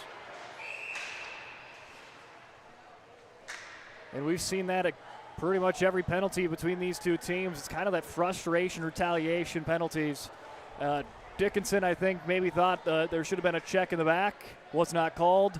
2 seconds later, Dickinson tagged with a check in the back. Yeah, I mean, I think both of them probably could have been called, but you come back, the ref's looking right at it. You push him right from the back. I know it's an open ice, but the guy goes down hard. It's going to be a penalty. So when you talk about momentum changes here, we've had a couple bad penalties on both sides. This will be a big one for Century to capitalize on. You know what the secret is here, I think. You get it Schlappen. He was the one that was checked from behind. He was slow to get to the box, but the referee coming in, and they're going to say they're going to have Schlaffen sit back out. They might, I think maybe he tried to get on late. Very well could have been. To see, because he was slow to get off the ice and maybe wanted to see if he could rest that up a little bit, but He took a little bit too long, but we'll see him for sure in this power play, you'd have to assume, at some point. Statistics show that you should get him the puck. So loose puck. Oh, Dickinson. His defense trying to keep it out, helping Roars. Century's bench one is motioning it to goal, but no indication that it is. Either way, number 10 on the ice. Yeah, he's getting back out there. 6 goals on the season, all 6 on the man advantage for number 10. He is a power play weapon. He'll have a word with Keaton Schulte before taking his position. Now Schulte and Frickman will switch. Face-off won by Century. Goes off in the corner, Reese Frickman. Bodied up by Miller, just trying to jab at that one and sends it down to the neutral zone. Streeter providing pressure on Reese, the freshman. Leaves it on to Heath. This is where Dickinson's got to find a way to slow Frickman down, because you're letting him wind that puck up and get this speed where he's so dangerous. And here he goes, coast to coast, denied by Roars. Right now to Miller. Miller to Schulte, nice pass, Frickman. Oh, just getting a piece of it was Roars again. Yeah, and they got to find it. To me, you got to just find a way to just be way tighter on Frickman. He wants to wind that puck up. You should be on him, forcing him to get that puck away, especially on that power play when he winds that puck up. Every time he gets it, he gets zone entry, and he's getting a dangerous chance from the middle of the ice. So they got to slow him down. So it's like a race car. You just let him pick it up here, and he just 0 to 100, he's down the ice. Yeah, and he's just so long and rangy. It's just hard to get your stick on him once he gets going. Try to be jammed out of the zone by Gross, and Montoya will send it down the ice. Hammer gets out of the kitchen. He hasn't had too much to worry about in this one so far as Hammer. 8 shots on, but 1 goal already. Dylan Gross just overskates the puck, and what could have been a good opportunity, shorthanded for Dickinson. They'll tame it out for Schlafman again. He's already got 1 power play goal tonight, 6 on the season. He's going to enter the play, cutting in back door. Not going to get the look there for Century. One-timer for Schulte, gets down on a knee. Might be some issue there with the stick. He's just going to come off and go get a new stick. Shot blocked by Case and Grohl. Gross falls down. Another shot for Backus, who's provided a pressure on the blue line quite frequently here today. Down low, Frickman centering, firing his shots. Hagerett not going to go. Spillman out of the box. Great effort to quickly get out there by Spillman. The only fresh legs on the ice as he was in for 2. Buys him some time, but here comes Century back on the attack on the 5-on-5. Astle slips down on the ice as Dickinson works into the neutral zone. Colin Bolts now will scoop it up on the backhand. Tries to flip it forward, will not. Miller's there. A lot of black jerseys trying to cut off the Patriots before that puck can get to the slot. Still bouncing. Hager just to the side of the net. Spillman off the skate blade. A Livesay collision by Streeter and Miller. And out the puck goes. Yeah, just tons of pressure from Century here. They're just, even when Dickinson's getting a change, Century winds it up right up the ice, keep that attack on, fresh legs out there, and they've just done a good job of really not letting Dickinson kind of get any puck possession. Puck gets cleared, they're right back in. So they've done a nice job of just being able to maintain pressure. BNC National Bank scoreboard 1-1 after both teams have netted a power play goal here in period number 2. 3:48 remaining in it. Robidoux lays it off to Streeter. He'll cut back. Still loose puck. Streeter trying to advance it, but not getting too far as Koster takes it away for Century in this third line for the Patriots. Providing some troubles for the first line for the Mavericks to get out of their own zone. Shots right now 22-8 favoring the home team Patriots. Grohl off the boards. Center to Bolts, sent back in, roars out of the cage. He'll leave it behind for Grohl. He'll fire a long extension pass to Miller, not quite going to be there. Gives us time to thank our great sponsors. Big thanks out to Minot State. Minot State, the best way to predict your future. Created with over 100 areas of study at Minot State. You'll earn the degree of your desire, with more than 96% of Minot State grads employed or continuing their education. MSU grads get jobs, period. Minot State University, be seen, be heard, be you. Schulte tries to lay one on to the backhand. Off the board, sent down the ice, and that will be an icing.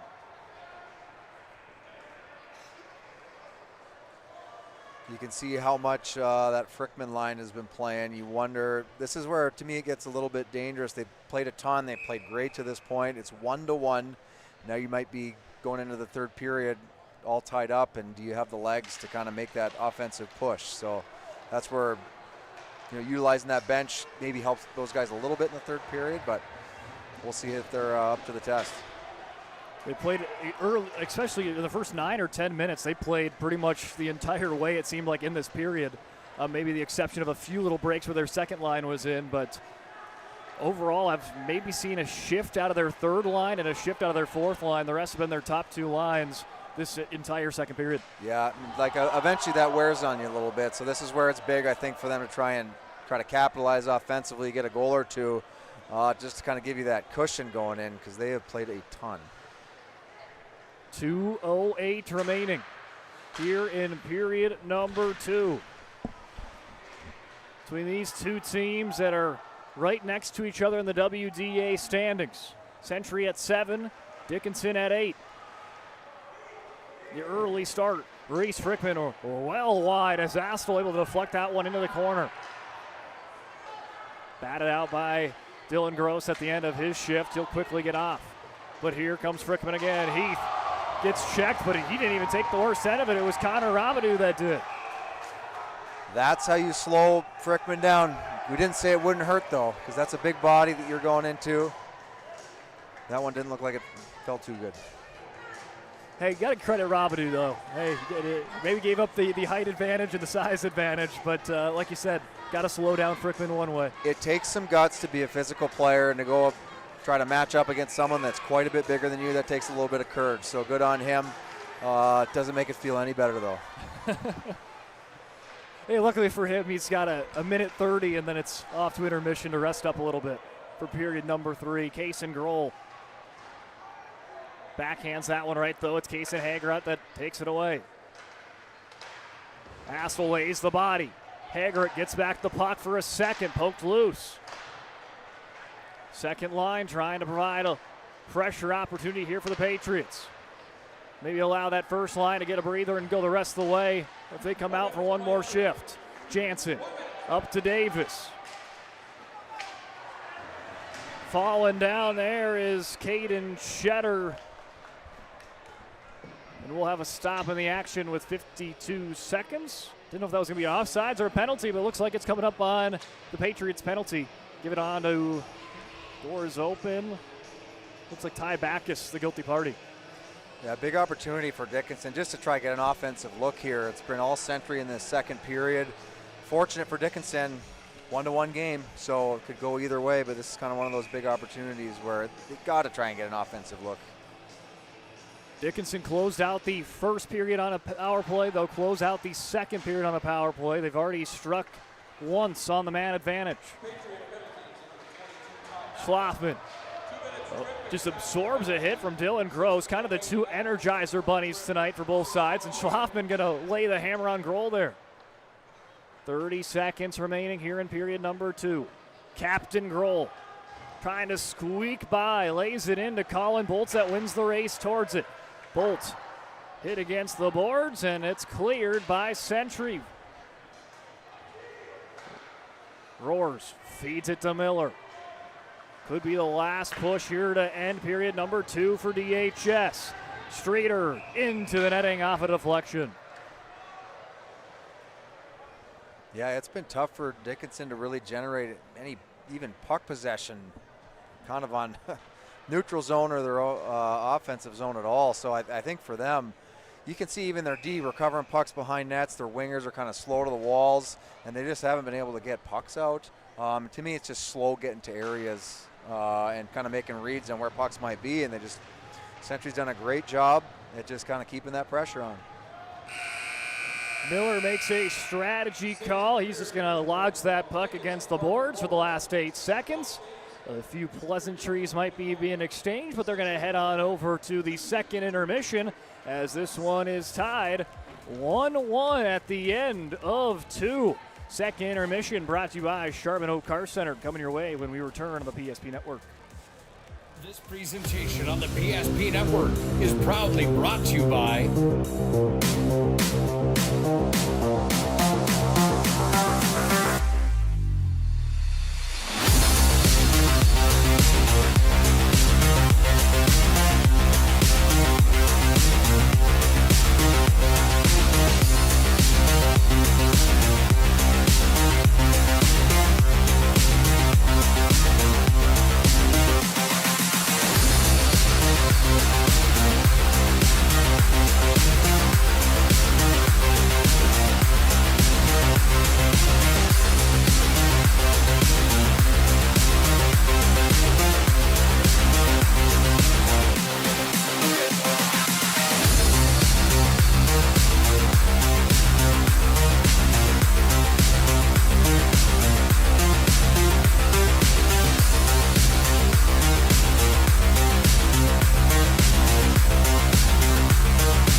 social media platforms. PSP Network, it's game day.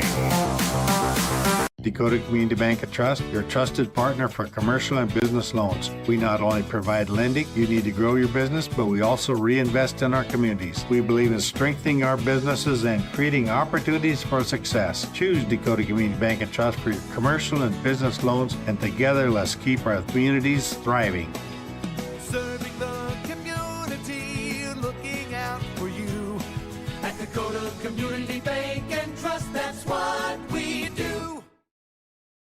Planning for the future is difficult, but pre-planning your funeral is a thoughtful way to ease the burden on your loved ones. At Stevenson Funeral Home, our compassionate team will help you create a personalized plan that reflects your values. We'll make sure that your wishes are honored and that your family will have peace of mind in a challenging time. Call us today to start your pre-planning journey. You can count on us to be with you every step of the way. Stevenson Funeral Home. When facing disaster, it's not just the things we lose, but the memories.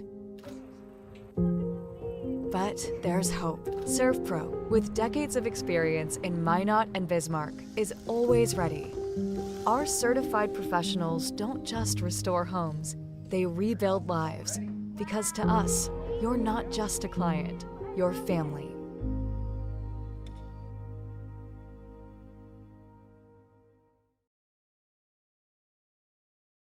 This presentation on the PSP Network is proudly brought to you by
PSP Network on all social media platforms.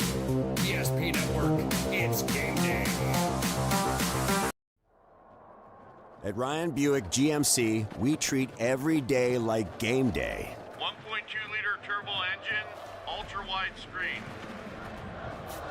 1.2-liter turbo engine, ultra-wide screen, on 2. Ready? We know how to get you in the right vehicle. Blue Canyons, and hot, hot.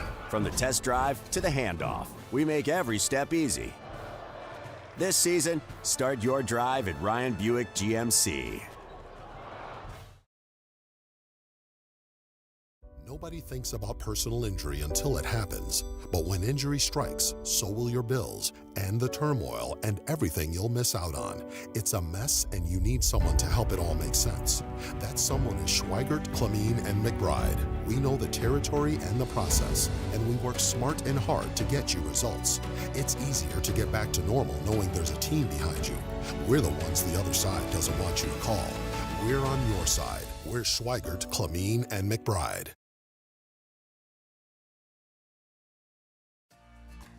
For decades, Nodak Insurance Company has been serving our state's residents in good times and challenging times. We come together for the greater good, from simple acts of kindness to company-wide efforts that make a difference in our community. It's who we are, rooted in North Dakota and ready to serve when it matters most. Nodak Insurance Company, agents with answers. Darren Johnson, Cody Olson, and Scott Wilkins, your agents with answers in Mandan.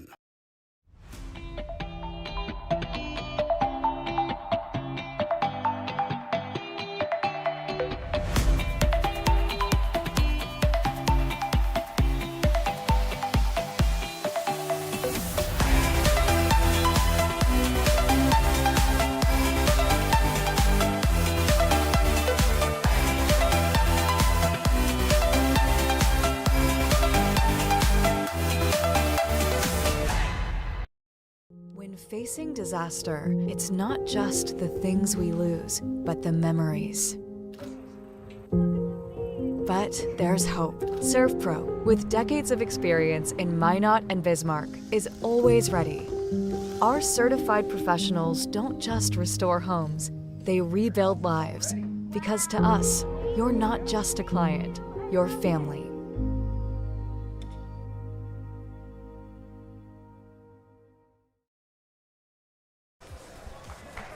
Welcome back in here to the Charbonneau Car Center Intermission Show. Charbonneau Car Center, they know drivers in Dickinson, New England, Richardson, Battlefield, Wilson, North Dakota, and Glendive, Montana.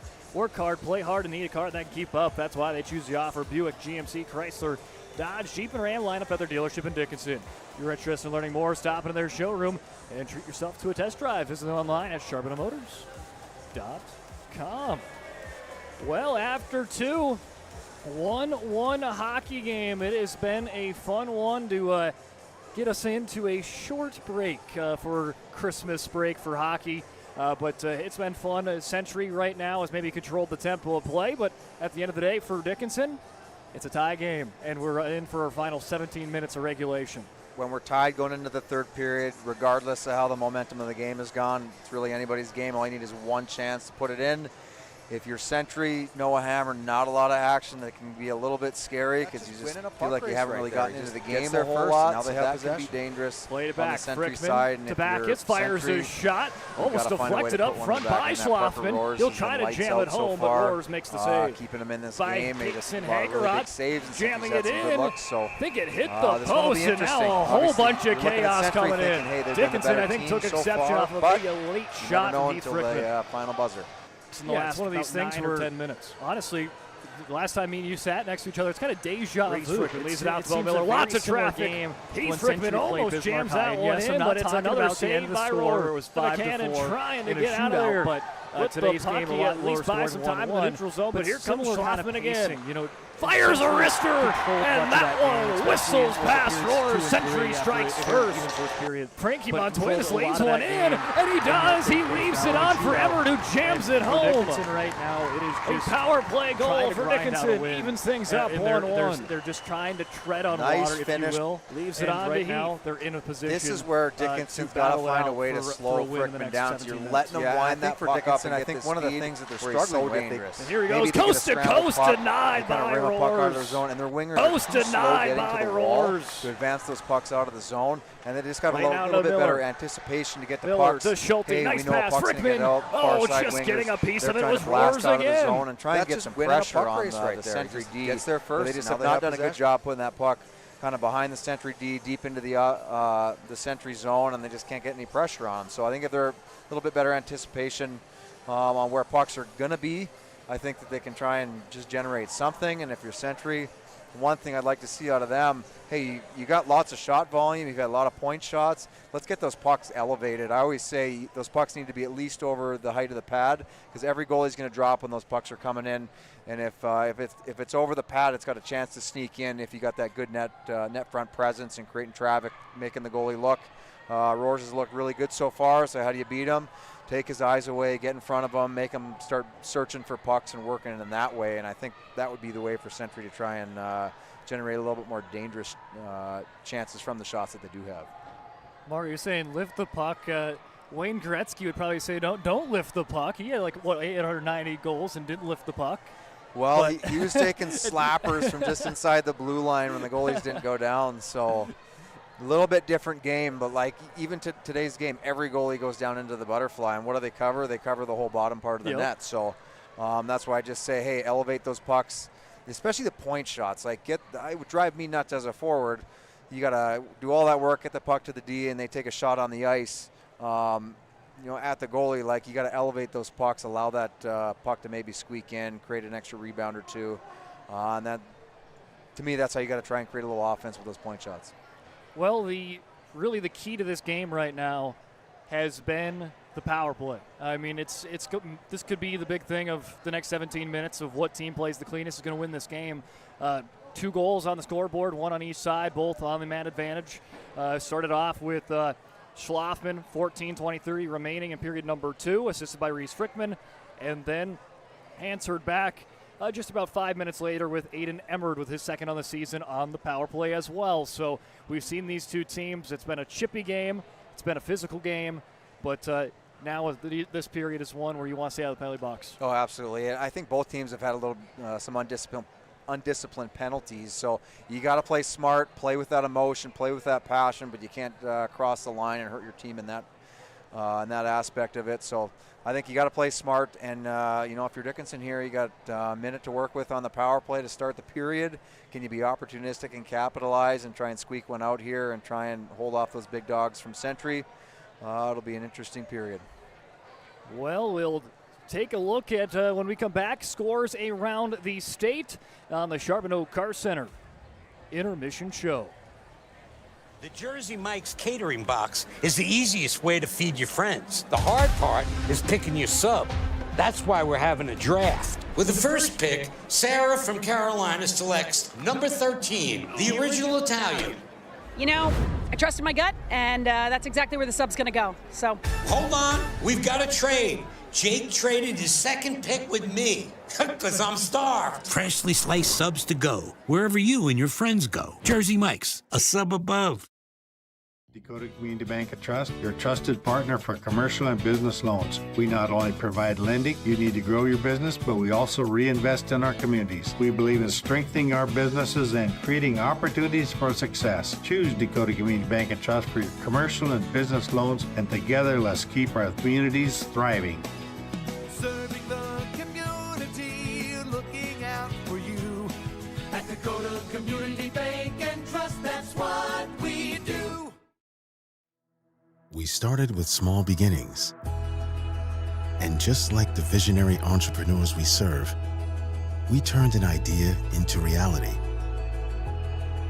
Today, we give you the power to grow your ideas by building meaningful relationships in the communities we serve. Because it's the same place we started. BNC National Bank, where possibilities begin right here at home. Being in business for over 25 years, we've learned a lot about why local matters, unlike those guys. We take pride in our work and back our tires with our Plus Plan guarantee to get the most out of your tire's lifespan. Are the tires the same size on all the sides? We strive to provide great value to our guests and lowest prices guaranteed. That's not good. Stop at a trusted tire and auto and get a set of tires from people you know and trust, and will even match those guys.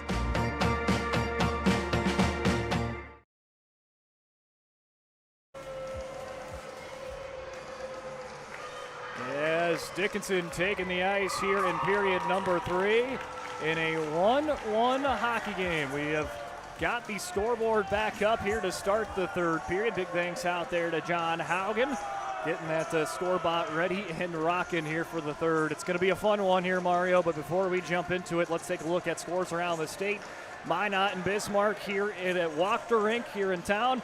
4-0 Minot, and in Starion just across the way in Mandan Legacy 3-3. So it's looking there, and Jamestown and Botno playing there in Jamestown. Blue Jays lead 3-2 over the Braves.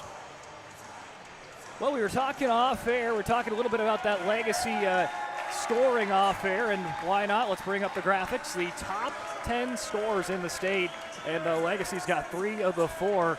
Me and you covered one of their games a couple weeks ago, and that first line, they are sure entertaining to watch. Well, they can be very dangerous. Harrison Johnson, just super smart player all over the ice. Beckham Presley McKay just makes a ton happen all the time. Another really smart player, and Ben Garley, high skill, can put the puck in the back of the net. So all 3 of those guys are super dangerous. They're top players in the state, and there's a reason that you're seeing their names at the top of the list. Well, big thanks out to our sponsors as we get ready for period number 3. Big thanks out to Northern Plains Heating and Air. There's no other choice to seal your heating and air game than Northern Plains Heating and Air. Call Dylan today at 222-2155. As make sure your new installation upgrades and all your furnace needs. Again, you can call Dylan today at 222-2155. Well, any last thoughts, Mario, before we get ready for the last 17 minutes? Well, I'd really like to, if you're Dickinson, hey, we got to play bad. Let's show a little life. Let's have some pushback early in this period. So I think for them, you got to come out, show a little grit, show that you're in the fight. And you got to get some puck possession. You got a power play. It would be big for them to capitalize, but at the very least, let's get some offensive chances. Hey, and they start with the man advantage as well for the next minute, 8 seconds off of a penalty at the end of period number 2 by Ty Backus. Spillman, he'll bring it up. Lays it down. Streeter goes and chases Miller. Seals it in for a second with that first line. A little flip up to Schulte from Schlafman. Schulte short-handed that one wide as he drops right into the boards. Miller on the other end on a 3-on-3, but just a little bit of miscommunication slip there on Dickinson, and it'll be offsides. Yeah, I think if you're Dickinson, you can see even they get the puck into the zone. They're a little bit slow on it. And you got to get first touch on that puck when you're forechecking pucks, obviously power play especially. But when they get those pucks in, you got to get to it first and have guys have a little bit more speed going to it.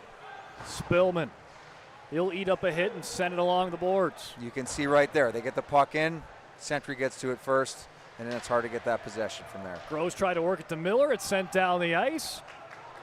And the PK unit doing their job. The team out of the capital city. Puck in the air. Caught and dropped back down by Kaysen Grohl. They've got numbers if they hurry. Grohl just going to, a little snapshot, just catches the leg there of Hammer. Working for possessions. Miller goes down the ice, and that will bring it full strength for the Pats. They kill what was left on the 2-minute penalty to start the third period. Emmer tried to carve his way, but here comes the Patriots trying to get the puck in their possession basically for the first time since they have got back on full strength to kick off period number 3. They'll start out with that third line. It's taken away by Caleb Jansen. Jansen, one of those hard workers, physical player for the Mavericks, forcing them to try to work to get this puck out. Assel on the back end. Oliver Sparks sails in. Eggert lays in a check. Puck whacked on by Jansen, hot on pursuit. A couple Patriots almost collide near their own bench. That allows Betchy Vilas to pick it up. First line back at it. It's Schlafman again. That pokes that puck loose in the direction of Frickman. Frickman now has it. Absorbs the check, fires a shot, saved by Roars. Spillman high off the glass and down. Hits off of Max Davis. But Schulte gonna have the Pats just keeping on coming. First line has been dynamic all night for Century. Schlafman avoids the brunt of the hit. Frickman to the backhand in the far corner, leaves it off for Schulte. Dickinson had a chance there if that one pinballs off a defender, and they still do. Rylan Miller to the backhand, he buries it. Dickinson takes the lead 2-1. Costly turnover at the offensive blue line, or I should say almost defensive blue line. And you talk about being opportunistic. Rylan Miller gets that. You get that one chance. All of a sudden you're in a good position here. And really most of the momentum's been Century's way, but now you got a 1-goal lead. And it looks like a change in goalies after I was going to mention it was an awkward, right before this, there was kind of an awkward dip in Roars. It wasn't showing on that replay, but just a couple seconds before that, Roars kind of fell down when no one was over on that side. And now they're going to have to bring in the backup. And this is not even the backup, this is the backup to the backup. This is the third string in of Jetter Bush. And now Bush they're going to take a timeout. I'm not sure how it really works here in hockey. If you can go back to a goalie if Roars is good to go. I believe that he can. I'm wondering if he's hurt or if he's got an equipment issue, because I didn't really see anything that happened. Yeah, he ended up kind of going down briefly, but again, it could be an equipment thing too that was just kind of nagging at him on the pad or something of that. But if not, Bush is going to be the next man up. And I think he's talking over on the side there to Aaron Olson, if I'm not mistaken. That was the goalie to start the season. Yeah, I am not sure what the situation is. Chad Miller's obviously talking, maybe trying to buy a little bit of time, but I show the goal here, but here before or right after. But again, just great work by Rylan Miller. Yeah, kind of a whiff on the D-to-D pass there, and then you talk about being opportunistic. And before the period started, we talked about, hey, this game really has been kind of all Century, but it's 1-1 game going into the third period, and if Dickinson gets that one chance against a Century goalie that hasn't seen a whole lot of action, that can be really dangerous, and I think that's kind of exactly what happened. And now if you're Dickinson, like, hey, let's kind of hold on here. Let's hold off the big guys from Century and try to hang on and just play a really simple game. The buzzer went. Aaron Olson ran down to see if Parker Roars is good. Now assistant coach Darren Huglin went down there as well. Still no sign of Parker Roars, but that would make me think that this is not injury related. Right, because they're trying to buy some time. If he was hurt, he would be. They would put in Bush and go and play. They would go.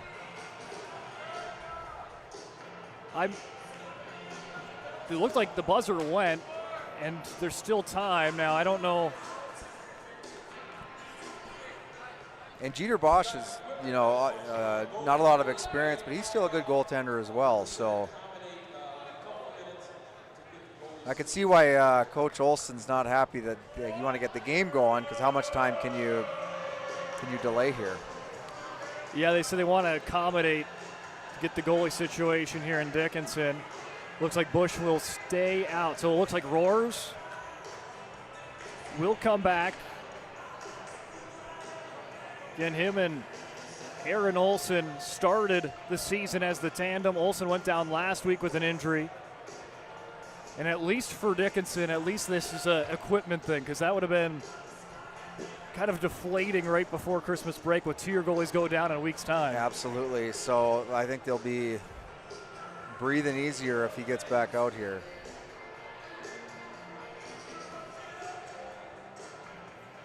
But yeah, if it was baseball, you can't sub in a pitcher that has already been subbed out.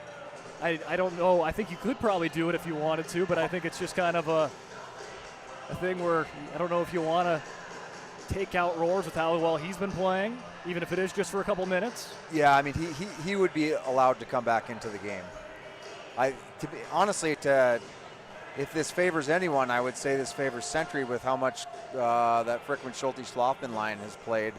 They're getting some extra minutes here to rest up, and I would expect that they're going to play probably every other shift here in this third period. You can see Century antsy on your screen. That first line is just skating around. Dickinson all on the side. Chad Miller, the head coach, then went out into the tunnel. So you've had the other goalie, the injured goalie, you had the assistant coach and the head coach all check in on him. But Parker Orrs is back. He's got it fixed. It was definitely an equipment issue. Like I said, there was just a little hiccup, but then he got back up, and I was like, oh, it must not have been anything too serious. Yep. But I guess when you, after a goal, might as well go and get that changed. Well, Dickinson, after the little bit of the lengthy pause, right back at it after they got the go-ahead goal with Ryland Miller.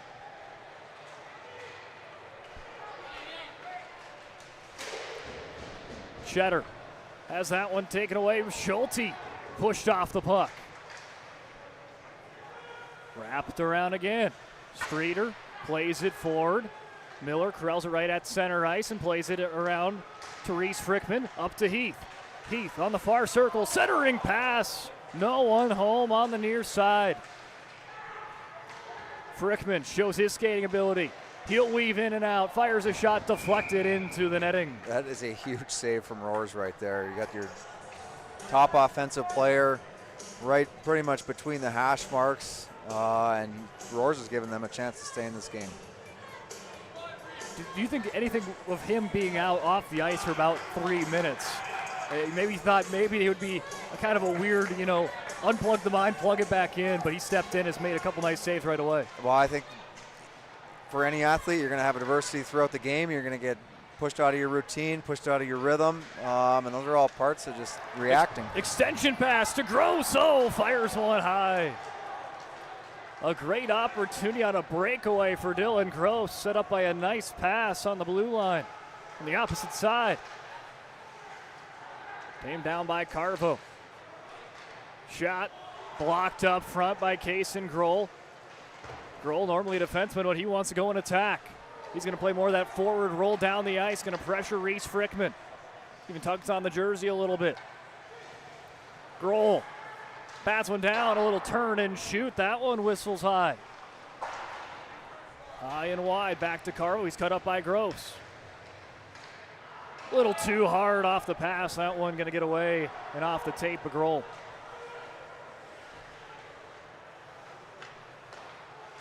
Spillman can't quite clear. Coster's there. Spillman, though, takes it back.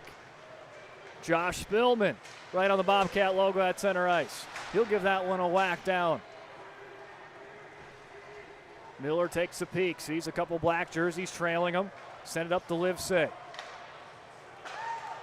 Back to Coster, taken away by Spillman again.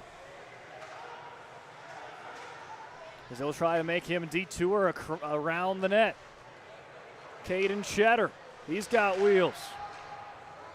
Pokes back in, allows a line change for the Patriots with 11:31 remaining. Dickinson leads 2-1. Jansen gives a couple whacks towards Schlafman. Frickman patrols the area. Schulte trying to seal the edge. Frickman peels it back. Over to Schlafman. Batted off the blocker by Roars again. Schlafman was looking for his second of the evening. That would have been an equalizer. Miller sending it down to Frickman. Shots right now 25-9 in favor of Century, and Jansen taking a running there. Puck goes up and over, and a little jaw and around the Soon section. Well, we talked about Caleb Jansen. He's one of those bodies that's just like running into a brick. And when he gets momentum going and he's coming at you, it's not going to feel good, and you're probably going to get run about 10 feet from where you're standing. He's like a freight train. It's just a body that hurts when you run into it. Set back out by Grohl. Hits off a skate blade. Miller's there. Miller pushed off the puck again. He's got the go-ahead. Would stand as the game winner if Dickinson could keep Century at just one goal tonight. Grohl gets tripped down. Picked up by Emerson Astle. Trying to fire a left-handed shot. Roars takes exception of Hagera into this crease as it goes down the length of the ice for an icing.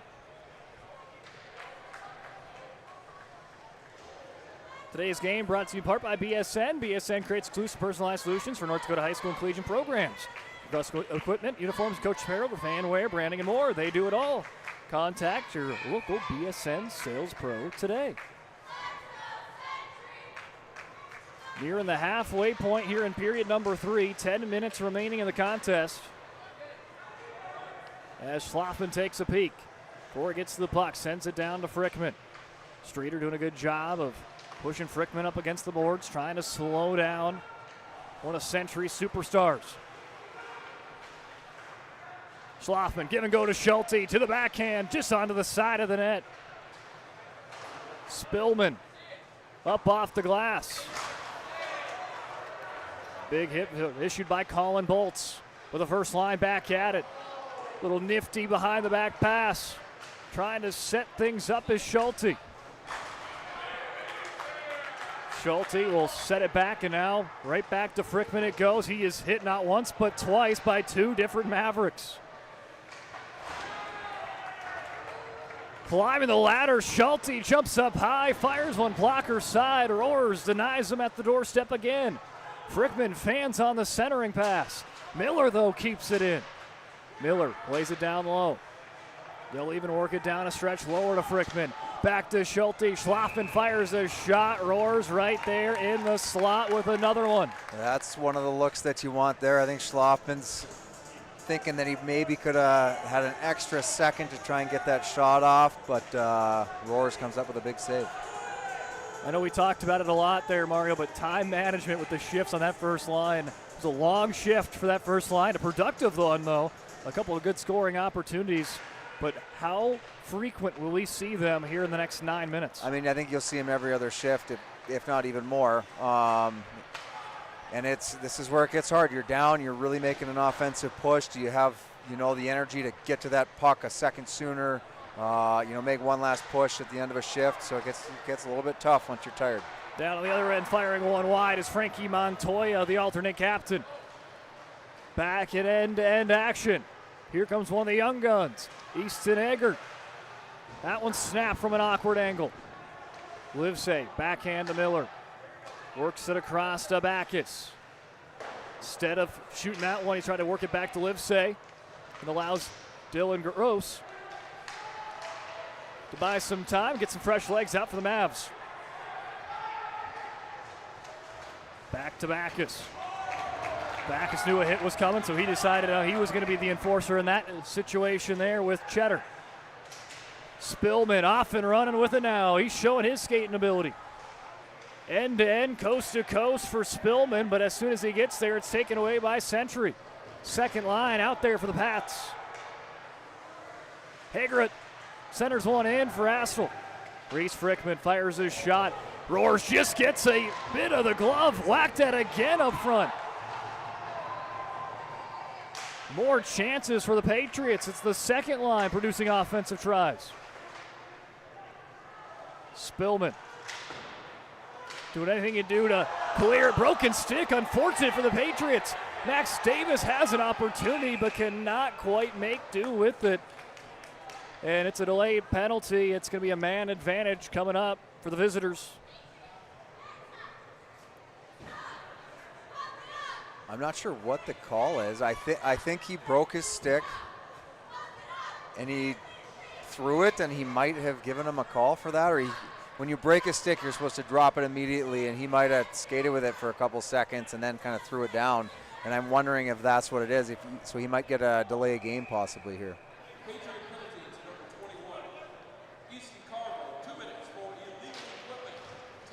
Illegal equipment, so basically it. Just a fancy verbiage for it. Yep.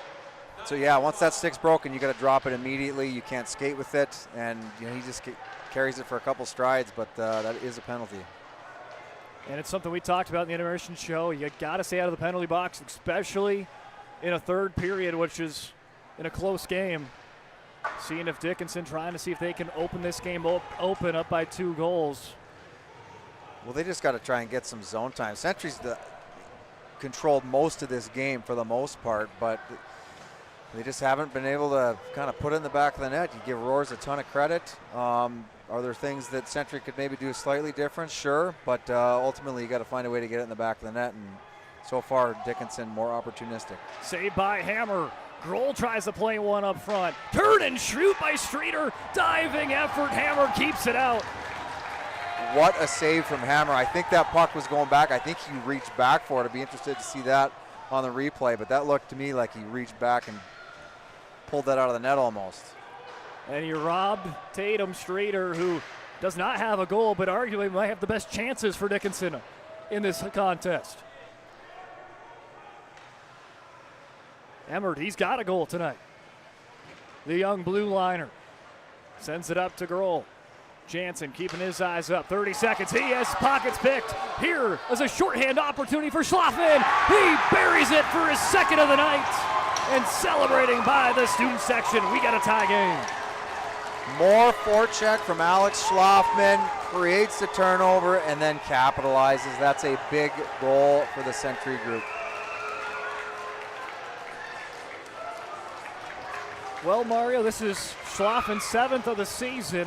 First that it's not on the power play, but he's yet to score a 5-on-5 goal. He scored a 4-on-5 goal before a 5-on-5 goal. Special team specialist. Special teams make special plays, and even on the man disadvantage, Century has evened things up. Less than 6 minutes. Here comes Streeter. He might be due for another opportunity, but it's going to be taken away. Frickman knows, hey, dump it down. Let's get off for a quick change for that first line. Expect a strong push for the Patriots' first line here in the next 5 minutes. Pushed against the board is Gross. Streeter powers one through. Slap shot not going to make its way there off a Spillman's stick. A lot of Pats up front. Extension pass, try to get it to Frickman, cut off by Spillman. Spillman might have just saved the game as an L. You do not want to see Frickman all by his lonesome with Roars. You do not.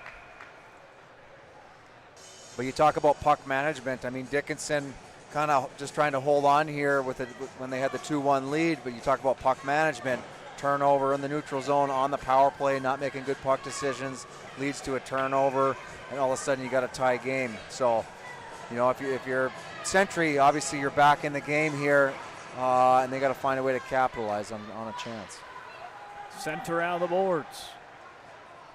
Past Cheddar, it's right on Frickman. A 2-on-1 for the Patriots, and it's in, or is it? Battling in, they do poke it in, and the Patriots' 2 quick goals puts them up 3-2 late. I believe the Schulte shot went in, but regardless, it ends up in a Century goal. Because I think Schulte's puck, I think it hit the back of the net and popped right back out. Frickman leading the pile, so as of now, he's going to get credit with the goal. Seeing if we can quickly get a replay in, I'll let you to the monitor. Yeah, I had a hard to tell. I thought it hit that back middle bar, but could be mistaken. Yeah, I thought it was initially in right away, but then they were still playing, so maybe it wasn't. But they will give it to Heath Frickman at least as of now. Schulte will get the assist. And Schlaffen. So what a game for Schlaffen. He's been on all 3 scores for the Patriots, 2 goals and an assist. But really his offense lead to having good sticks all over the ice, helping create turnovers on that last goal. He gets that puck advanced out of the zone with Frickman skating into it. So doing lots of little things to help create offensive chances, and he's getting rewarded tonight. They were down and by a goal, and next thing you know, $1:15 later, you blink, and Century's got a 3-2 lead. They have changed it just like that.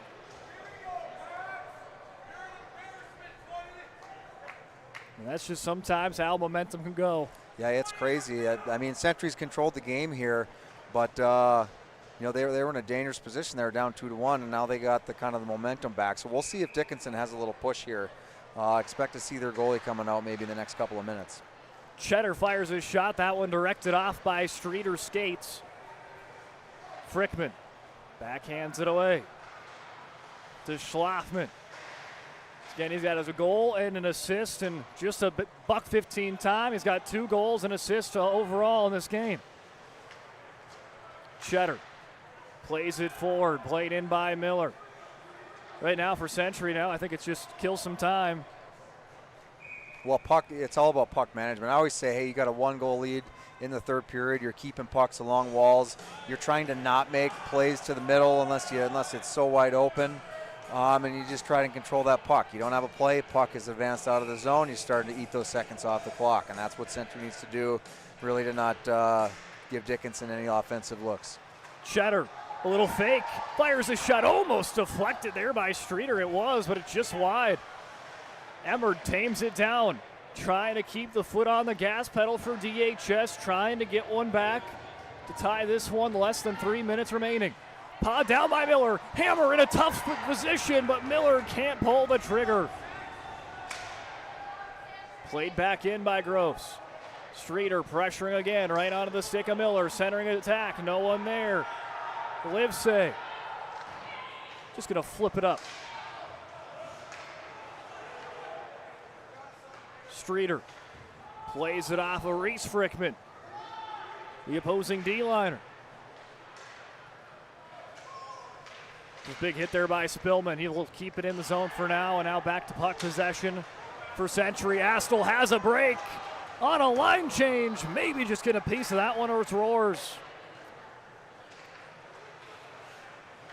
Schlafman lays in a hit. Back towards Hagra. Seems how Sparks the one that laid the hit there. 2 minutes remaining. Mario, when do you decide to pull Roars? Do you do it now? I think if you can get puck possession in the offensive zone, I would take him out right away. But you got to get that puck in, try to have possession, and then bring him to the bench. Spillman can't quite get it out. Frickman pressuring Grohl. Roars will swallow it up with a $1.36. And if you're Century, my key when you're got that 1-goal lead, hey, we want offensive zone possession. We want pucks, keep that puck below the hash marks in the offensive zone and just eat that clock away. You don't got to make any plays towards the net. Keep the pucks deep in the offensive zone and really trying to eat those seconds away. Frankie Montoya. Extension pass intended for Colin Bolts. Won't make it to Bolts, but he'll continue to try to win this puck back for Dickinson. Staying tight right now is Parker Roars with 1:22. Grohl has it, fires his shot. Roars took a couple steps forward, but then went right back as the Patriots gained possession. Roars, will he get the green light this time? This time he does make his entire way there. But Roars has trouble getting into the box. But they will get Miller onto the ice. Empty net for Dickinson. They've got the extra attacker. Seeing if that is enough to tie this one late. Backus clears back into the Dickinson zone with 40 seconds. Flipped up. Poked in by Barkley. Can't quite get that puck possession, can Dickinson. In the next 28 seconds, they're trying to find that goal before time runs out. Grohl snaps his shot. Deflected up front. Almost sent back down. Patriots might just need one more clear to ice this game away. Reese Frickman pushing that puck against the boards. Dickinson jamming away at it at near the buzzer with 4 seconds. Streeter can't pull the trigger on one final shot, and the Patriots of Century survive in a nail-biter. That was quite a finish there. Dickinson had 2 good looks down there in about the last 5 seconds. They just could not get a handle on the puck. Dickinson led 2-1 with under 6 minutes remaining, but 2 goals in the final 6 for Century. Wins them the hockey game 3-2, and that will give them their second win in WDA play to close it out right before Christmas break. But for them, it can be a short rest. They'll be back in action in the West Fargo under the lights there outside. We'll have coverage of that. We'll talk a little bit more of that when we come back on the Charbonneau Oak Car Center post-game show. But Century wins it tonight 3-2 against the Mavericks of Dickinson. This presentation on the PSP Network is proudly brought to you by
social media platforms.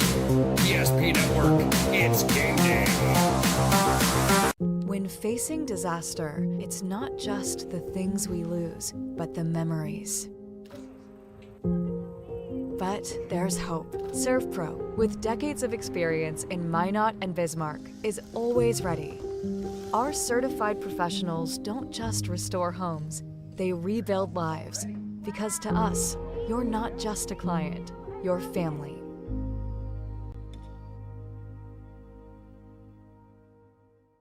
Our stylists are trained to understand the nuances of cutting men's hair. Less pomp, more adore, huh, Brittany? Square face, wavy hair. Mid-fade with a textured top. Finish it off with a hard part and taper that neckline, coach. Cowlick, what's the move? It's not just all about hard work here. Hit all. 7. Pressure. Points. Yeah. It takes expertise to be a sport clip stylist. Here? That's a spot. Right there, huh? Sport Clips, the pros in men's hair. Whether you're looking for a full-service financial plan or planning for farm or business succession, Planning Team Financial Advisors is here to help you work toward achieving your financial goals. With locations in Bismarck, Garrison, and Center, our full-service team of professionals are dedicated to helping you work towards achieving your financial goals. Visit us online, planningteam.com. Securities offered through LPL Financial, member of FINRA and Civic. Investment advisory services offered through New Edge Advisors, LLC, a registered investment advisor. New Edge Advisors, LLC, and Planning Team Financial Advisors are separate entities from LPL Financial. Planning for the future is difficult, but pre-planning your funeral is a thoughtful way to ease the burden on your loved ones. At Stevenson Funeral Home, our compassionate team will help you create a personalized plan that reflects your values. We'll make sure that your wishes are honored and that your family will have peace of mind in a challenging time. Call us today to start your pre-planning journey. You can count on us to be with you every step of the way. Stevenson Funeral Home.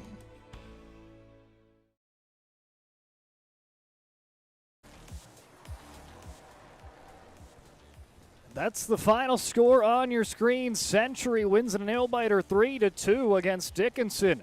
Welcome into the Charbonneau Card Center post-game show. I'm Brock Widener, joined alongside me, Mario Lamoureux. And Mario, quite the game we had today. Came down to the very end.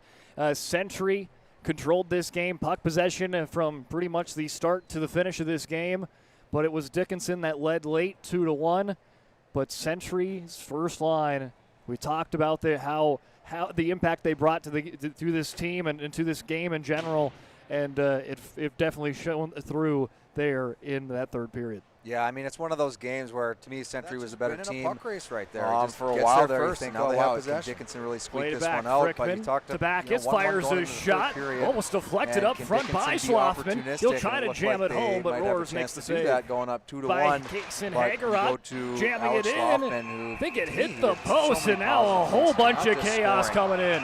Dickinson, I think, took exception off of maybe a late shot from Heath Frickman. Checker, getting to pucks in the last about 9 or 10 minutes. Time for Century. So he did, to me, a lot of good things, brought a lot of good Reese energy. Frickman leaves it out to Bo Miller. Lots of traffic. Heath Frickman almost jams that one in, but it's another save by Roller. Out of a cannon trying to get out of there with the puck. He at least buys some time in the neutral zone, but here comes Schlossman again. Fires a wrister, and that one whistles past Roller. Century strikes first. Frankie Montoya lays one in, and he does. He leaves it on for Emmert, who jams it home. Here today, it was again a power play goal for Dickinson. Evens things up 1-1. Power play to make it 1-0. Nice finish. But it was answered back just about 5 or 6 minutes later. This is where Dickinson's got to find a way to slow his second down. on the season. You're letting him wind that puck up and get to the speed. It's so dangerous. And here he goes, coast to coast, denied by Rollers. Ends up coast denied by Rollers. And last 6 minutes. Right now to Miller. Like you said, trying to grit one out. Miller to Schulte. Nice pass. Frickman. Short-handed. Just getting a piece of it. It was Rollers again. He got a short-handed goal. That one was to tie it 2-2. And just less than a minute and a half later, and they still do. Rylan Miller to the backhand. He buries it through.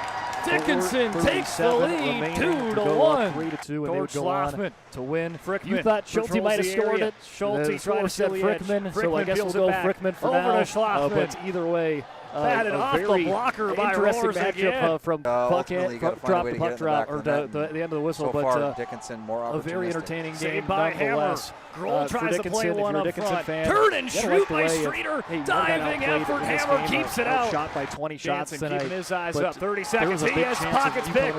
Here is a shorthand opportunity for Schlossman. He buries it for his second of the night.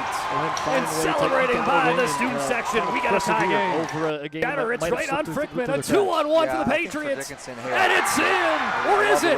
Battling in. They do poke it in. And the Patriots, 2 quick goals, puts them up 3-2 late. That's just winning a puck race right there. He just gets there for the most part, keep him off the board. But so to me, that's really positive. You found a way to stay in a game even though you kind of got outplayed. And I think for them, how do you get a little bit more aggressive? How can you get pucks a little bit further behind your opposition's defensemen and track pucks down? To me, that's just having a little bit better anticipation in some situations. But there's there's a handful of small adjustments I think they can make to try and be a little bit more productive and get a little more zone time against whoever they're playing.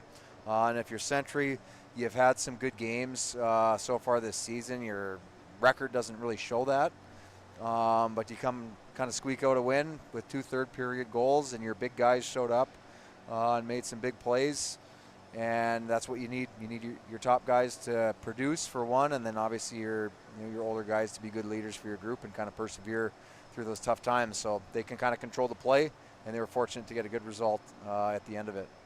Well, it's time for the Sports Clips MVP of the contest. Mario, I'll let you take it away. Who do you think is today's Sports Clips MVP? To me, it's a no-brainer, Alex Schlossman. Obviously, he gets 2 goals and an assist tonight, but doing all sorts of positive things all over. To me, he's going to be effective when he's playing with tons of energy and speed and creating turnovers by having a good stick all over the ice. But he created so much by being first to pucks in those 50-50 battles, and that helped create scoring chances for the other 4 guys on the ice. And he was, got the good result of getting a couple goals and feeling good and doing the old belly splash in front of the student section. So that always feels good. But he had a great game, and they're going to need him to be an offensive contributor for them to keep getting some wins. Century picks up their second win of the year. They are headed out to West Fargo for the West Fargo Lights. Little jamboree they got going on. They'll play on the 29th against Rochester, Mayo, Minnesota, and then December 30th they will play then outdoors in the Lights against Marshall, Minnesota. For Dickinson, they will play on the 29th and the 30th against Aberdeen, and then Hazen in a non-counter. But talking about that West Fargo Lights, we'll have 8 games coming your way, 4 games on the 29th, 4 more on the 30th. Got the schedule right here. Monday, starting at 10:30, West Fargo United versus Marshall, Minnesota in girls play, and then there'll be 3 boys games after, 1:15, 4, and 6:45. West Fargo Cheyenne takes on Alexandria, Legacy versus Marshall, and then West Fargo versus River Lakes, Minnesota. Tuesday, back at it, starting at 10:30 on the 30th. Century will be taking on Marshall. Then 1:15, Fargo North versus Rochester, Mayo. Then they'll have a girls game at 4 between Marshall and Fargo North. And then 6:45 to close it out at the Lights, West Fargo versus Minot. Again, we'll have all 8 games for each day right here on the PSP Network. And also right there bringing us up to the new year, Mandan Holiday Tournament with Todd Domries and his crew in the Mandan area going to be bringing us those games. Linton versus Flasher, Botno versus South Art, Ray versus Grant County, as well as Glen Olin and Alexander, the first round matchups for that little tournament there. But that is going to do it for us here. Big thanks out to you, Mario. Thanks for joining me. It was a lot of fun here, as always. Big thanks out to John Haugen for all of his help behind the scenes as well and running camera for us. And big thanks out to all of our sponsors. But until then, have yourself a great holidays and a Merry Christmas. And we'll see you for some more action on the PSP Network for the West Fargo Lights as well as the Mandan Holiday Classic coming up right before the new year. But have yourself a happy holidays, and we'll see you then. This presentation on the PSP Network is proudly brought to you by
PSP Network on all social media platforms.